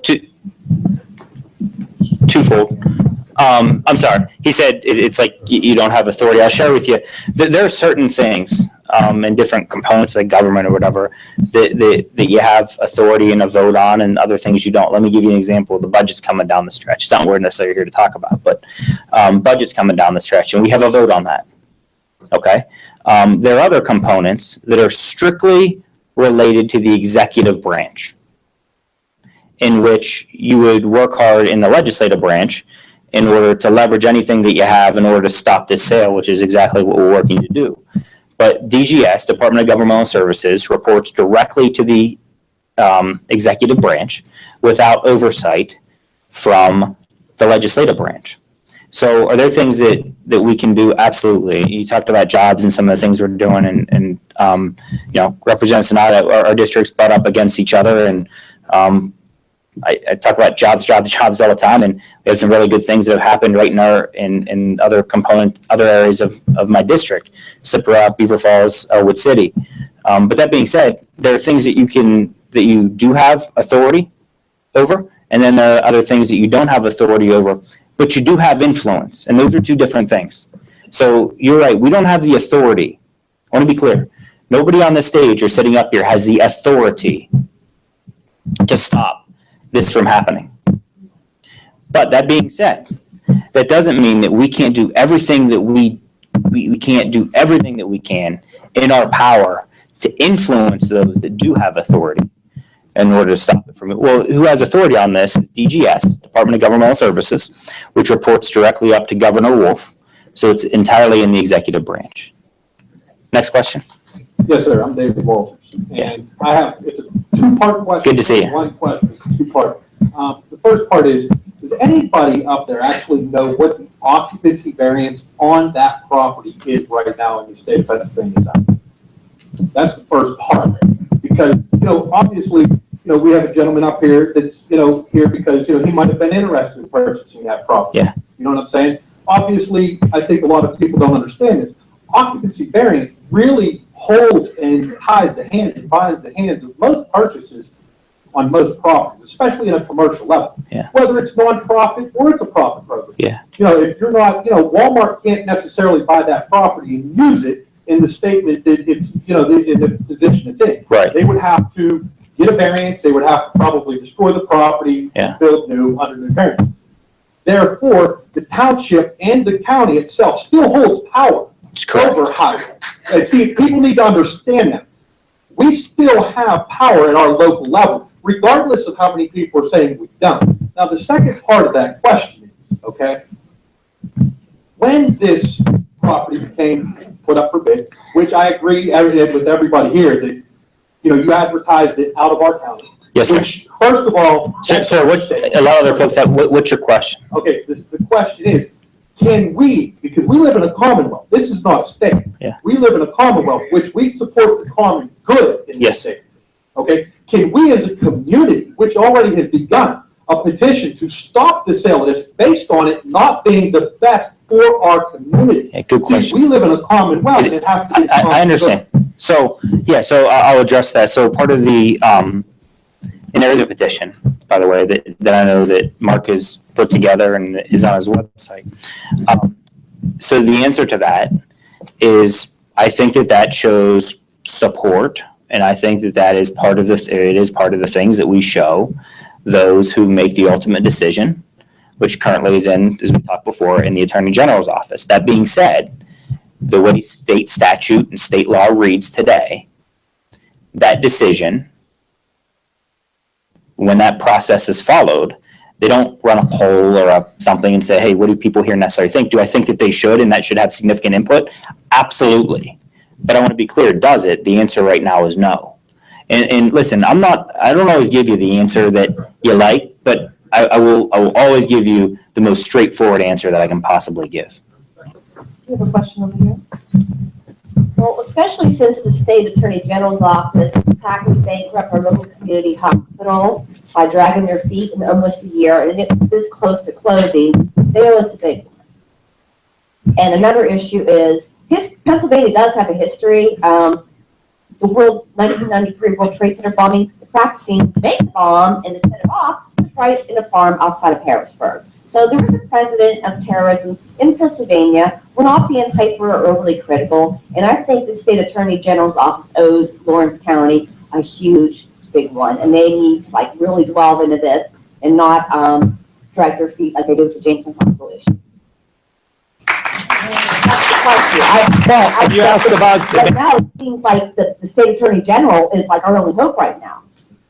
Well, you're And the I think office. all the focus should be forced upon them. I think they should be nagged. Well, right now, the focus isn't at the Attorney General, it's at the Office of General Counsel, which is under the jurisdiction of the Governor's office. Then the next step would go to the Attorney General's office. They're going to follow the rule of the law.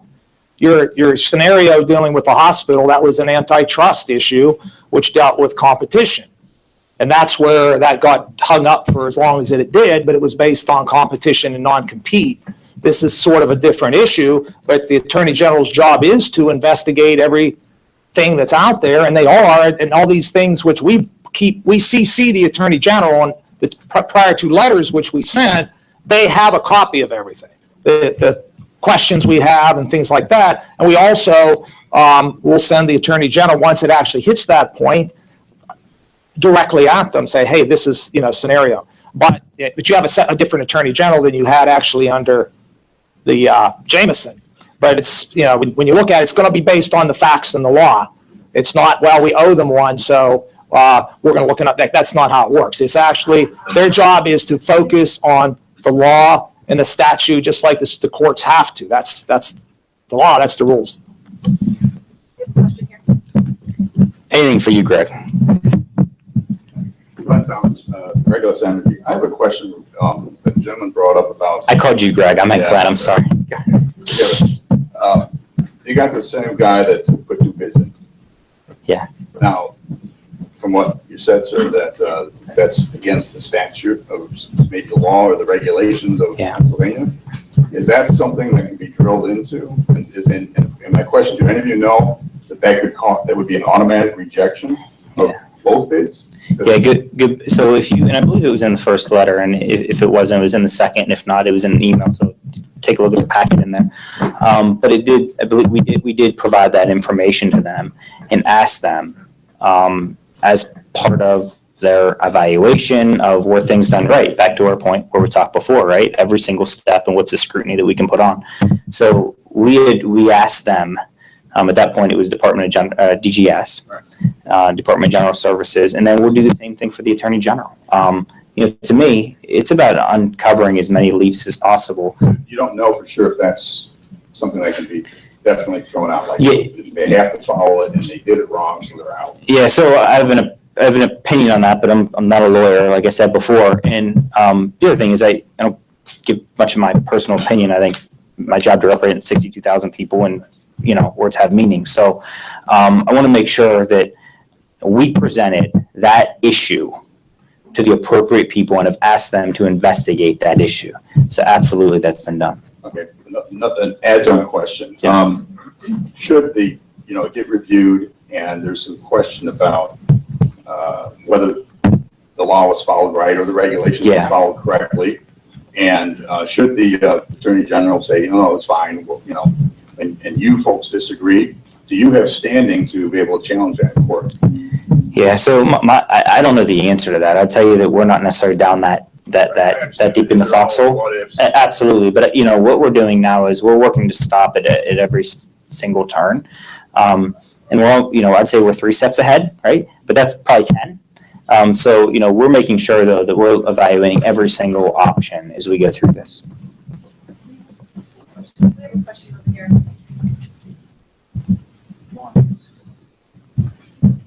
Reverend Lonnie Rhodes, and I heard one of you, I don't think it's on. is something wrong with this? No, you're good. Okay, one of you said, the power that you got, you can only do the things in your power. But there's churches in our area and other areas that communicate with me. They are praying for our area, and they're praying for every one of you men, from our mayor. Every day he gets prayed for. Chris Sonata, all of you get prayed for every day by people that you don't even know that love God. So there is a power that can help us, and it is God. And he can help us. We can go so far, then we have to depend on him, and he's going to give you all the power because you're brilliant. You're put there by God, actually. Every one of you, from the mayor on down, you got power, but you have another power over you, and he will quicken you with wisdom by the Spirit. Now, maybe some people don't want to pray. That's okay. But there are people that are praying people around to back you guys up 100%. Thank you.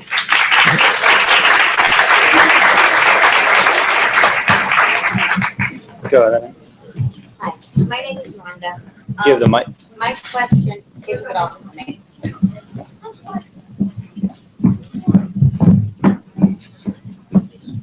My question is, you said that you've met with the governor's people. Who exactly is responsible for vetting the HIRA? Was it the governor who did the vetting? And if it was the governor or whoever it is, what exactly did they vet? Well, the process, it's a good question, but I'm saying the process is when it starts out, it's based on the number. Okay, and we asked that same question to DGS when we met with them because it all falls under DGS, which is under the governor's office. So the vetting part is they're telling us, and we brought up the part about New Jersey. They say we didn't look at New Jersey. They look at records in Pennsylvania. Okay, and I'm not saying that's right, but that was their answer to us because we asked that question about the vetting process. Now, vetting process is going to continue. I'm not saying this is the process that is in place. Does it need to be looked at? Absolutely, because this is our first time here that we've sold a major piece of property. This happens frequently, and this gentleman back there points out, he's correct. I mean, maybe the law needs to be changed about the vetting process, which takes effect before you actually approve the bid. But it puts us in a terrible bind that, wait, here's the process. They're telling us this is what we had to do. This is what we have to accept. And it's like, well, what about this? Oh, that's not part of the vetting process. Maybe it should be.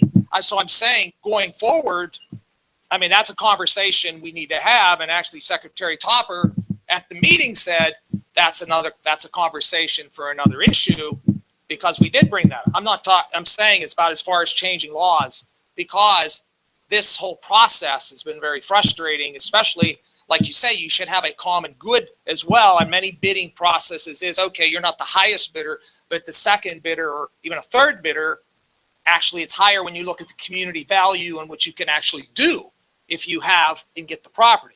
Under this process, it's who has the highest number, that's what you get. So yeah, the process is flawed, but that doesn't help us where we're at this point of the staging of it. But that definitely needs to be looked at going forward. But it is under DGS. I mean, they have that power.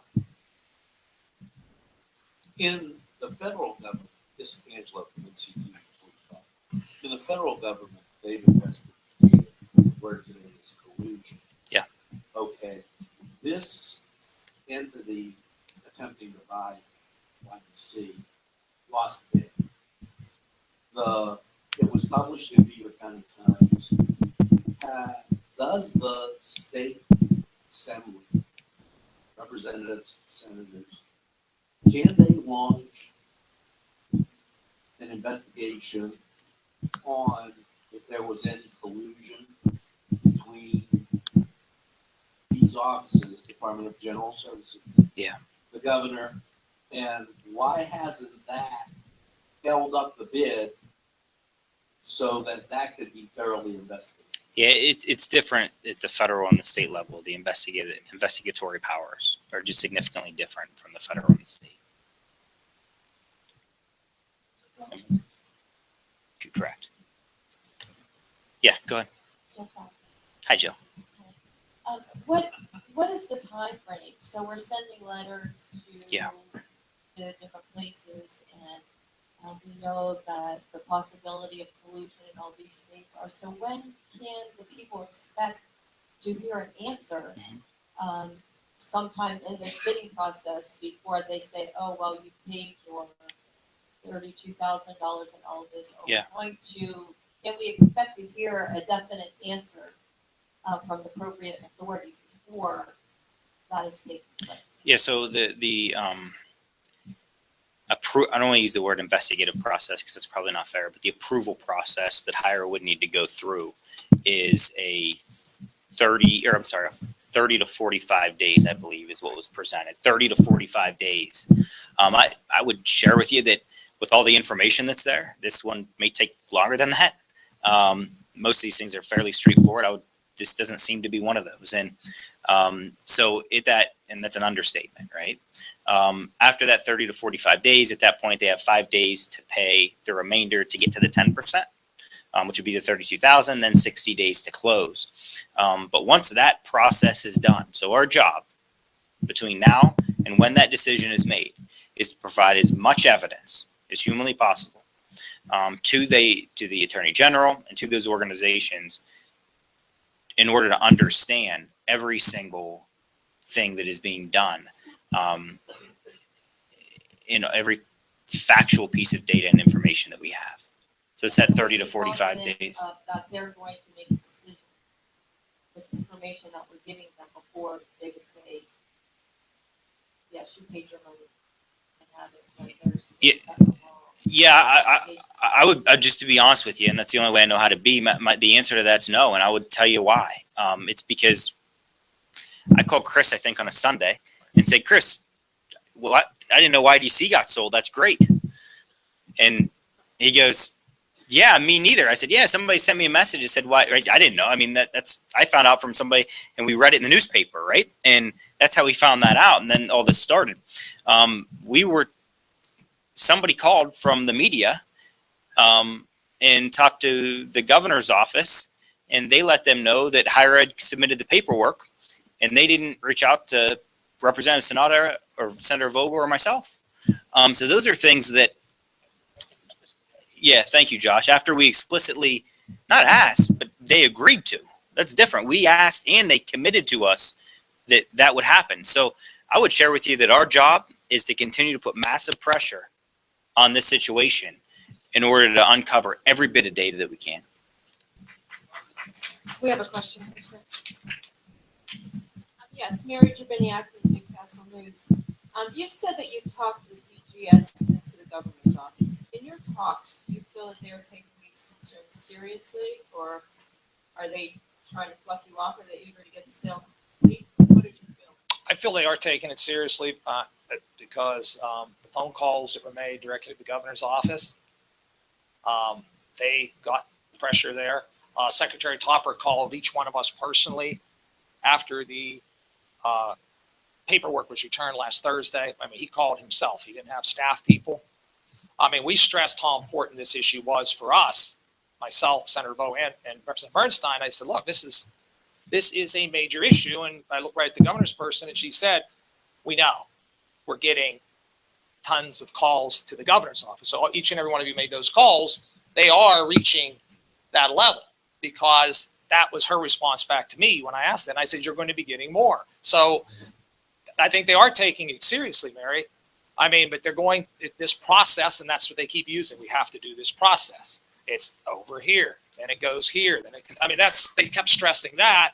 So, I mean, we have to keep presenting the facts. If something new comes out, our next letter, which will go to the Attorney General, when it reaches that stage, I mean, which it probably will. And when someone was just saying about, these things, if the Attorney General signs off on it, that means they're okay with it. I mean, we don't have a vote on that. We don't have a vote. This is not a piece of property that the legislature has to vote on to sell. At one time, they used to do that. If it'd be a special property, you'd have to, they'd introduce a bill, the House would vote on it, the Senate would vote on it, the governor would have to sign it. This is just DGS property that they put out on the market to sell. And that's why we were sort of cut out of the process, because they do this a lot. But this is a major piece of property. It's not like cars you're selling or a lot somewhere. I mean, this is like when they sold the building down in Pittsburgh or things like, I mean, this is a major piece of property, but that's the process, and that's what they told us. But I think they did get the message, because the meeting, I thought, was good, because we sent the letter Thursday and we met Tuesday afternoon. So I thought it was. Hi.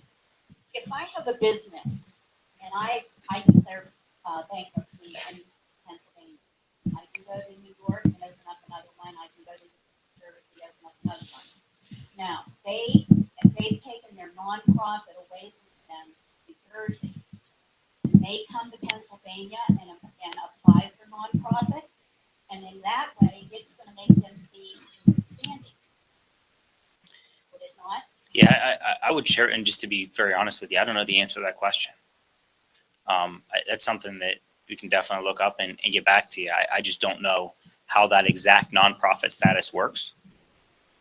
I'm sorry, I don't know, but I'd be happy to get you that information. I'm sorry. With the mics. There's a question over here. First of all, I want to thank you all for your time and hearing us. One thing I want to ask, I have a lot of property, and for the sale of this for $400,000, would that be assessed for a tax, to be on the tax roll now, to be the same as taxes for borough, school, and county as for $400,000 property, or would it be of the 17 million? Does the county only, the school only going to get assessed for that $400,000? That's more business rates. That's more of a frank question. If you,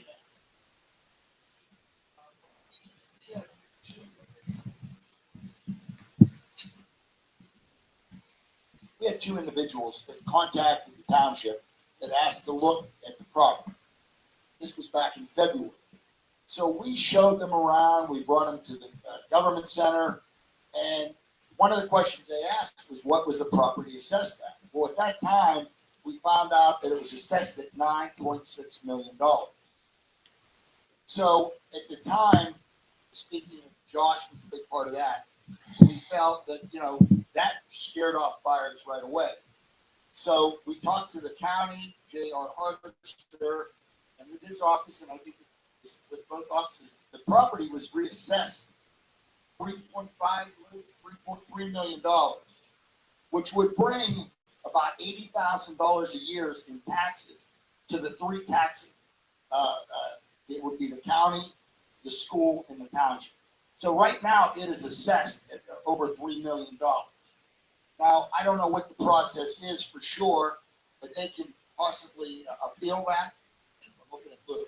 They can appeal that. Now, whether they would lower it to that amount, I have no idea. You know, the county looks at that. But I know it was reassessed. It's $3 million, and a for-profit company would bring about $80,000 a year to Lawrence County, Shenango Township, and the Shenango School District. Thank you very much. Now, one more thing. I think it would be good to advertise the contact information for the governor and the other parties that we can make a voice and be heard other than you guys. You obviously say that your decision can't be changed decision, but maybe us voices can email, phone, drive them crazy, and do whatever. I really think we need to be heard of the governor's address, email, everything. Yeah, I have a cell. I'm just kidding, Brian. Oh, and by the way, it is election year for the governor.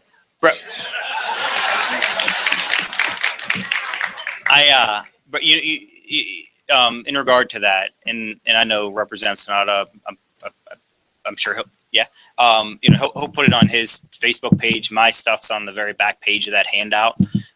We'll have that up tonight as soon as I get home, and we will have that name, address, everybody that's relevant there. I'll put his cell phone. I'm just kidding. But we'll have all that information on there for you to do.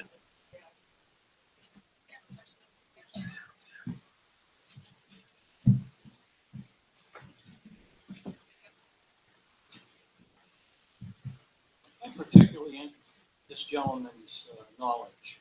Now, my question is for you. And correct me if I go along here and I'm wrong.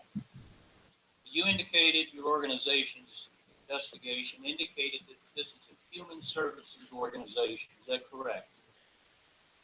And that can blend into a refugee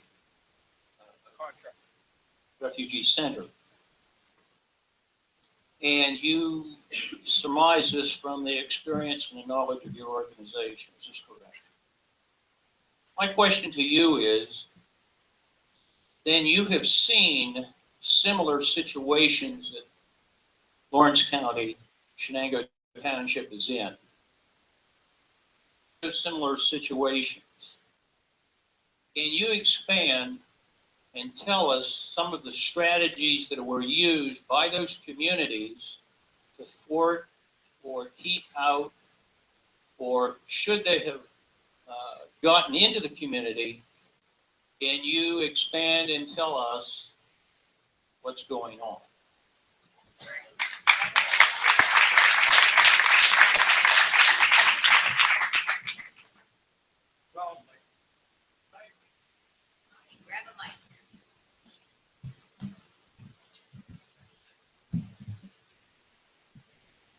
Situation under President Barack Hussein Obama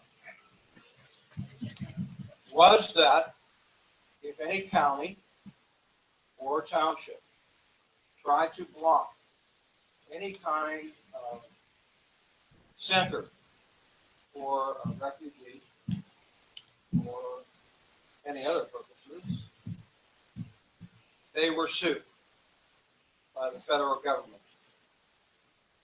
And many of them lost over the country. This has gone on all over the country. This is not a local thing. Millions townships have to pay.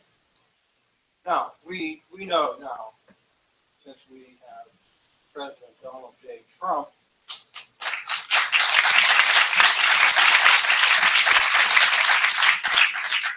that the Attorney General is not going to do that.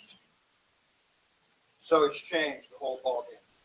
So now communities can have that fear away, that, put away, that they will be sued by the federal government.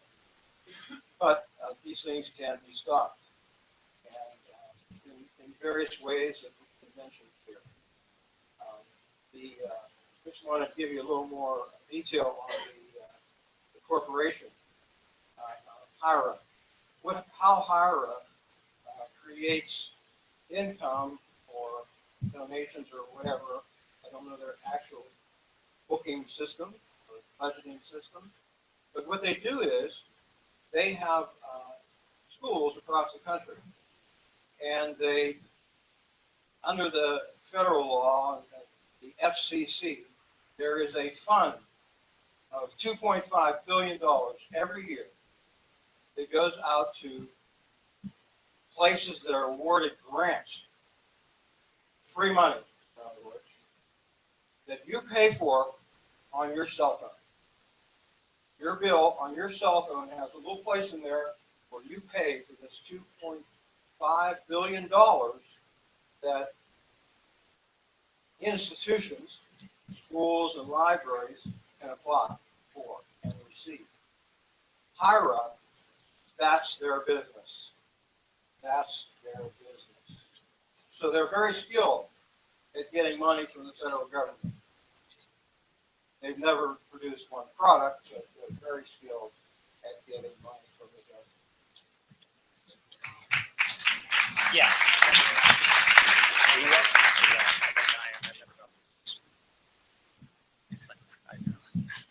Okay, Yes. time is of the essence. And we've got to get busy here. I want to know, you've talked to people at the governor's office, you have never talked to the governor. We all know it's going to take the governor to put a stop to this. Can you talk to the governor? Or maybe you can't. We want to know, straight from the governor, what he's going to do. Because if he's not, then we have to go another route. See? So we're not going to play no more games. We're talk. We're all talked out. We want to know, what are we going to do? Are you going to go in and talk to the governor? Can you do that? If not, and he's running for office again, so you would think that he might want to take this matter into hands and do something about it. If he chooses not to, that's fine. He's working on a tax bill. God bless him. Okay. What we got to do is find out, what are we going to do here, and we're not going to waste no more time.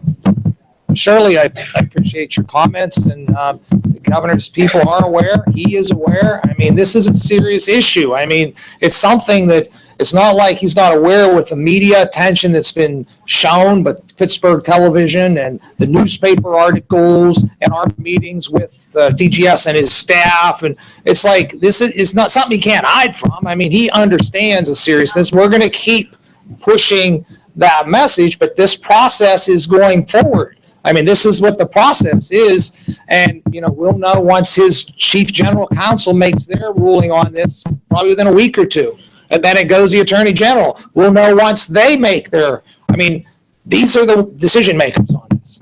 One is within his office, the chief counsel. So, they have to be aware and keep the calls going.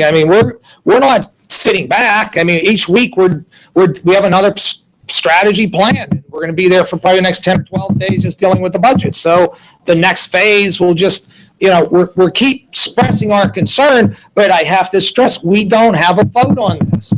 It's not where we can just say, let's just start over. We don't have the power to do that. I wish we did, but we don't. No, he has to follow the guys and the law and everything else, through his office, but it's under the jurisdiction of the executive branch. Don't be a man from the Newcastle. We have another question, sir.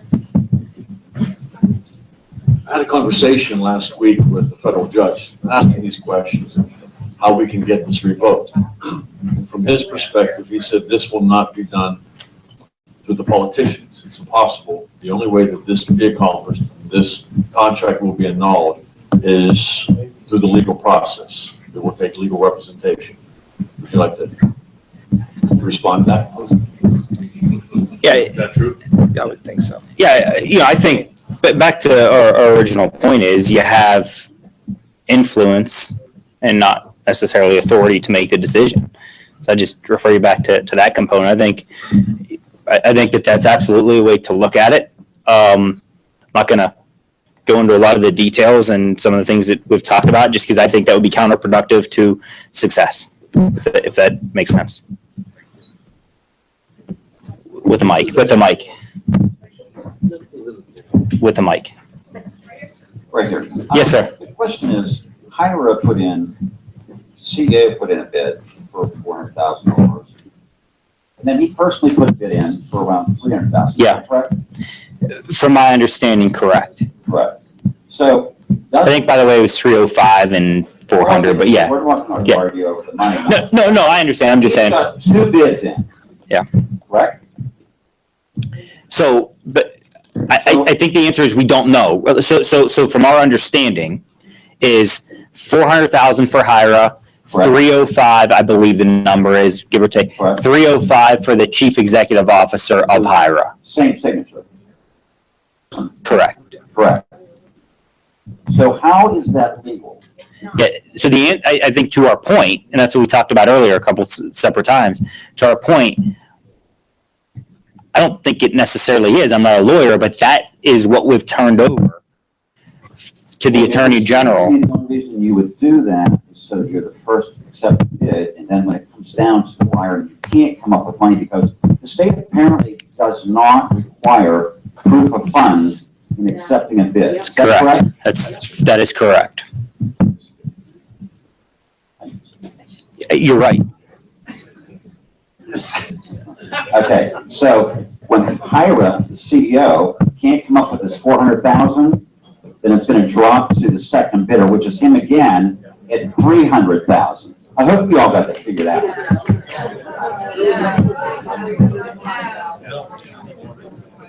So let me just address it I was just shared in this mayor. So from my understanding, Sumner over here, and I think was the bidder for 305, and that would be the person that would drop to. That's the second bidder then? That's correct. Then I'm correct. I stand, because I thought it was the third bidder, and Hira was not these. No, sir. I think it's 1 and 3, and then Sumner was in 2. Yes, sir. Mr. Sonata. In the middle. You're part of the emergency preparedness committee for the state, correct? That's correct. Part of something to address, I'm sorry, I'm a little nervous, but, potential threat, potential issue, would you guys be able to have knowledge of what's going on with the rest of what a lot of people already are feeling or saying? Well, that would fall under the National Guard in our state. As far as from our committee, that's who we're overseeing. We oversee the National Guard. As far as the military is concerned, we also deal with the 911 centers and the other, the parts of emergency preparedness. So that's an issue that, we have to be aware of. But I mean, our perspective from security standpoint would be under the Guard. I mean, and that falls under our jurisdiction. We have a question over here, sir. I'm sorry, go ahead. Wouldn't you have that knowledge of whatever information that's given?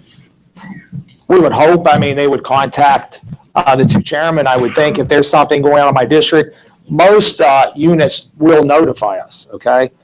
I mean, as a courtesy, they tell us. So if there was something going on in my district, or if it would be in Aaron's district, or any legislator's district, you would be notified by their liaison, and they always give us a heads up. There's something happening there, and we are investigating. They would tell us that. I mean, sometimes we can't tell you if it's confidential, but I'm saying they would do that. And being a chairman with that committee would be helpful because I oversee the whole state as far as emergency preparedness. Yes, ma'am. Do we understand what the threshold of viability for this bid is according to the Attorney General? Is there a published rubric per se? Yeah, and I think that's part of the problem, not to our understanding. And part of the issue is it's a very blunt, and the gentleman that was previously in the back of the room asked the question of, and it's really based around the same thing. if they come up with the money and follow the correct procedures, then it's theirs. And that's what we're working on, is showcasing the issues on why they would not be a viable member of the community, those types of things. And that's where we've turned over that documentation and information. From our understanding, they don't take into account, hey, it's going to take, and I'm just making up a number here, but it's going to take $4 million to get this property to where they want it to be. That is not something that is taken into account. Back to the point of, and I know we've had several different questions around this, on that.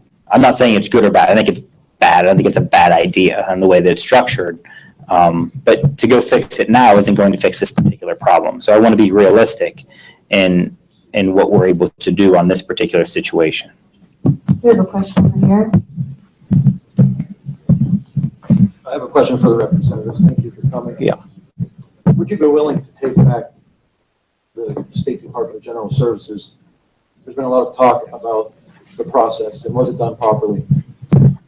Would you be willing to take back to them that perhaps this process is dated to a time before settlement contractors were buying vast bands of land into a group of whom 20% were radical?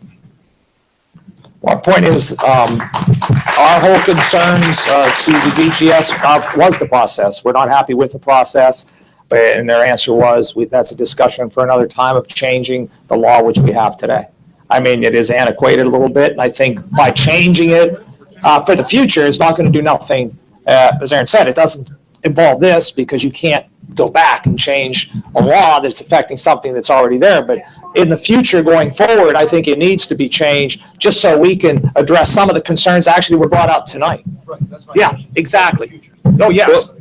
What's your name? Anthony. Anthony. I forgot your name. I'm sorry, Anthony. Listen, back to this point on the process. The process, number one, we need to stop this particular issue. So let me take a couple parts of this. To stop this particular issue, we need to work within the process that currently exists. Do everything to stop that particular thing. That's one. Two, moving forward, should the process change and be adjusted? I think that's a resounding yes, right?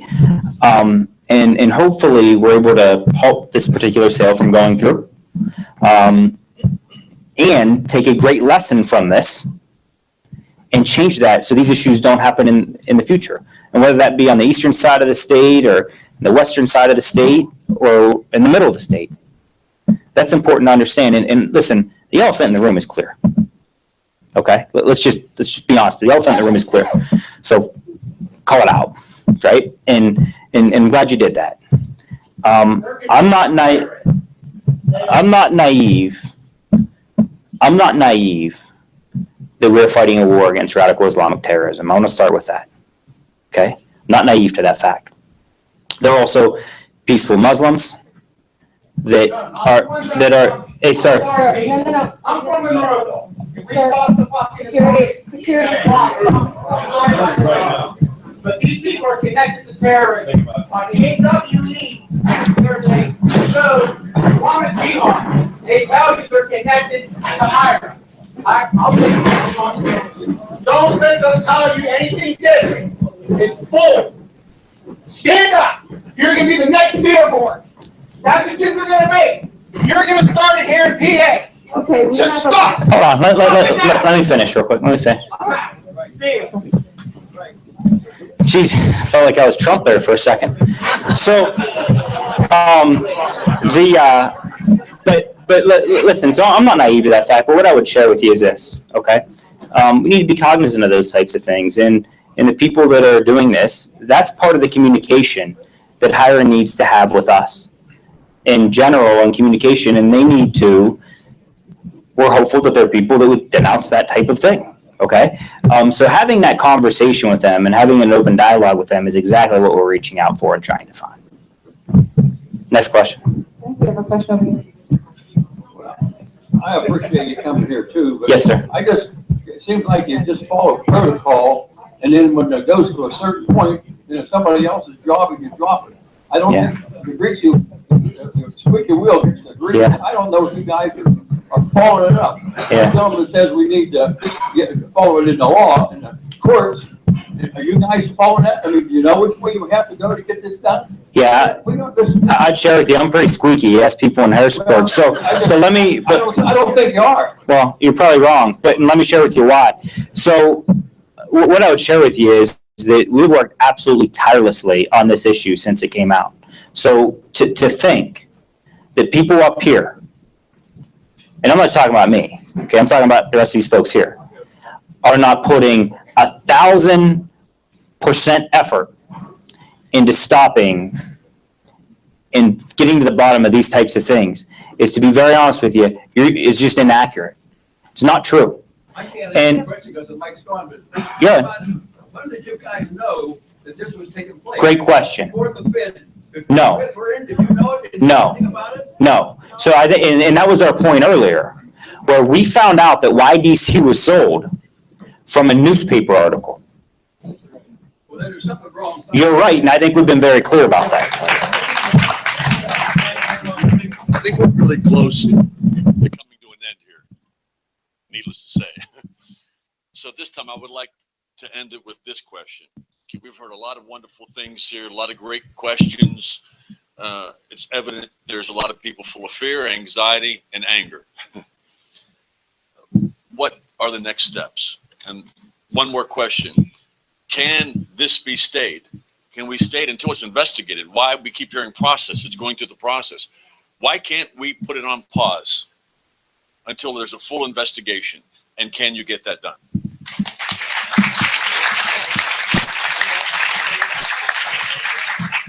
Well, Mark, we've asked for that. We've tried to slow the process down. That's why we keep hitting every aspect along the process. Can we stop it? No. I mean, this is what DGS is telling us. This is what we're doing. We're here to try to provide you as much information as we can to tell you exactly what we're doing. That's what the Attorney General will be doing. I mean, this whole process, there are things. These are things which they are doing. I mean, this is all part of the process as we're moving forward. I mean, these allegations are being looked at. I mean, these are allegations. I mean,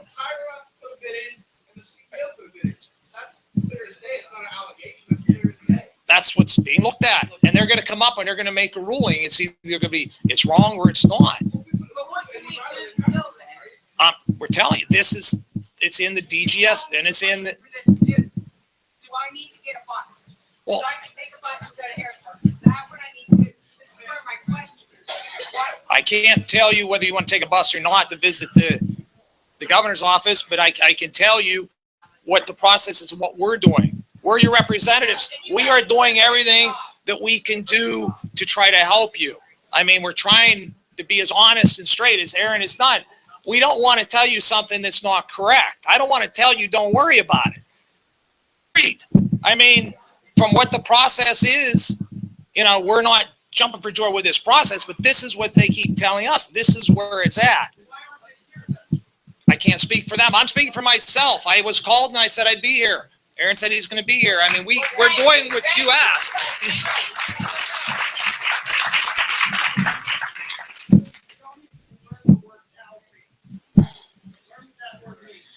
Listen, I got it, and I understand, because I live right there too. Maybe not as close as you, but pretty darn close to it, okay? Close enough. I understand. What I would share with you is this. We've talked to you about the immediate steps that we're taking. That doesn't mean those are the final steps that we're taking. Let me also share with you this. I've shared with you just about everything this evening that we could possibly share with you and the information that we have. Part of the frustration, sir, I think is, and it's my frustration as well, is we don't have all the information that we're asking for. It's where, whenever I started, we talked about that.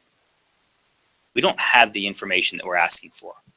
We're putting significant pressure on those that have the authority to make those decisions to find that information. Here's what else I would share with you. There are other steps that we will take in this process in order to put this to a halt. I'm not going to share them with you right now for obvious reasons, okay? Those are things that you talk about behind closed doors, and just spring on and right. You don't send their play. Yeah, I mean the Steelers don't send their playbook to the Browns. It wouldn't matter, but they don't send their play. I mean, they don't send their playbook to the other team before the game, right? What we're talking about tonight. But I think most importantly, whenever I started this very thing, I wanted to talk about what we did, and it turned into what we will be doing, and then what we don't know. And this is really about information and providing you with every single piece of information that we have. Always good, but it's always honest. It's always straightforward.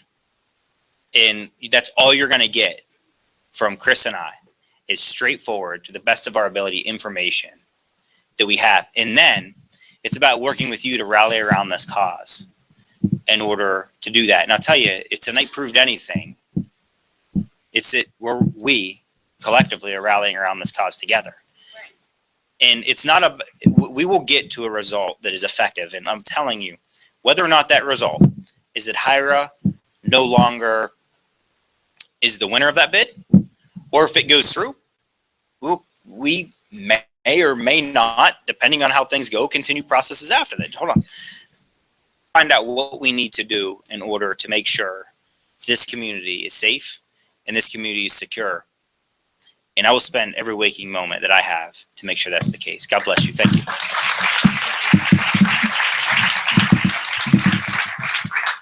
I promise you that these gentlemen are going to do everything within their ability to do their part to see this revoked.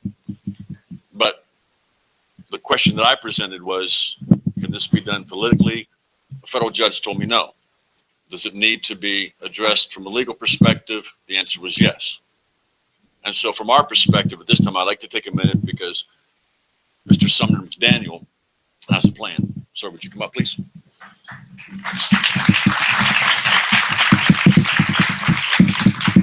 Thanks for coming out, everybody. It's a very heartfelt subject, obviously, for all of us. And I think if it can't be handled politically, and the indicators seem to be that that's going to be an uphill fight, that we should consider a plan B so that we can get to a plan B here. I'd like to develop the property into business lots. It's worth more money to me than my bid, a little bit. But I'm already involved in one legal fight that has an uncertain outcome, and I don't want to be involved in another uncertain outcome that's going to cost a lot of money.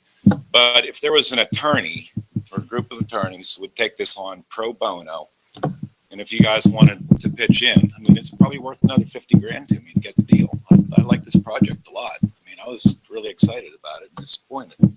So I'm willing to pony up if it becomes a legal fight. So, and from all indicators, it sounds like it's going to be a legal fight. But I'm not going to do it alone. So, you know, we all have to put our money where our mouth is a little bit.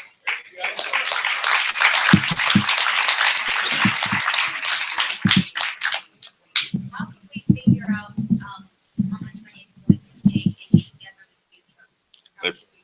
If you will go to cccwp.us,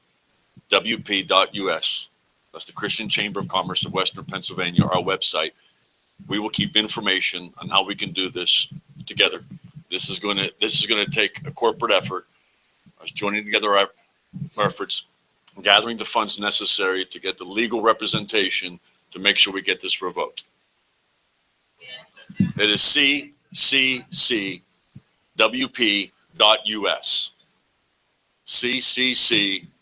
cccwp.us, and we will, Christian Chamber of Commerce of Western Pennsylvania.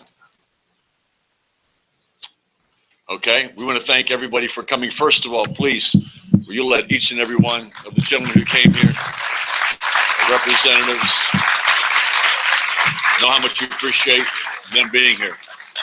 Thank you, everybody. We'll keep you informed on that website. God bless you. Have a good night.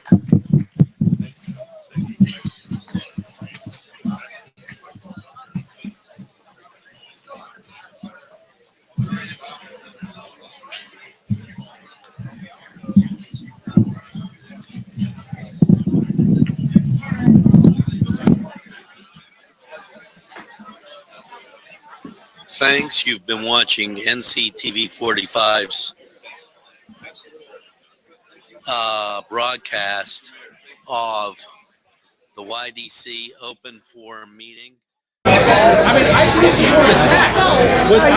thank you so much. As we conclude, you can still see various people around at the meeting. Some of the points that were mentioned were the lack of clarity and information. Now, I wanted to ask a question before the meeting was over, but the question still stands. Yes, there's a process, but it seems as though the governor's office could stop the process at any time. And the governor is resisting based on his belief under the past president.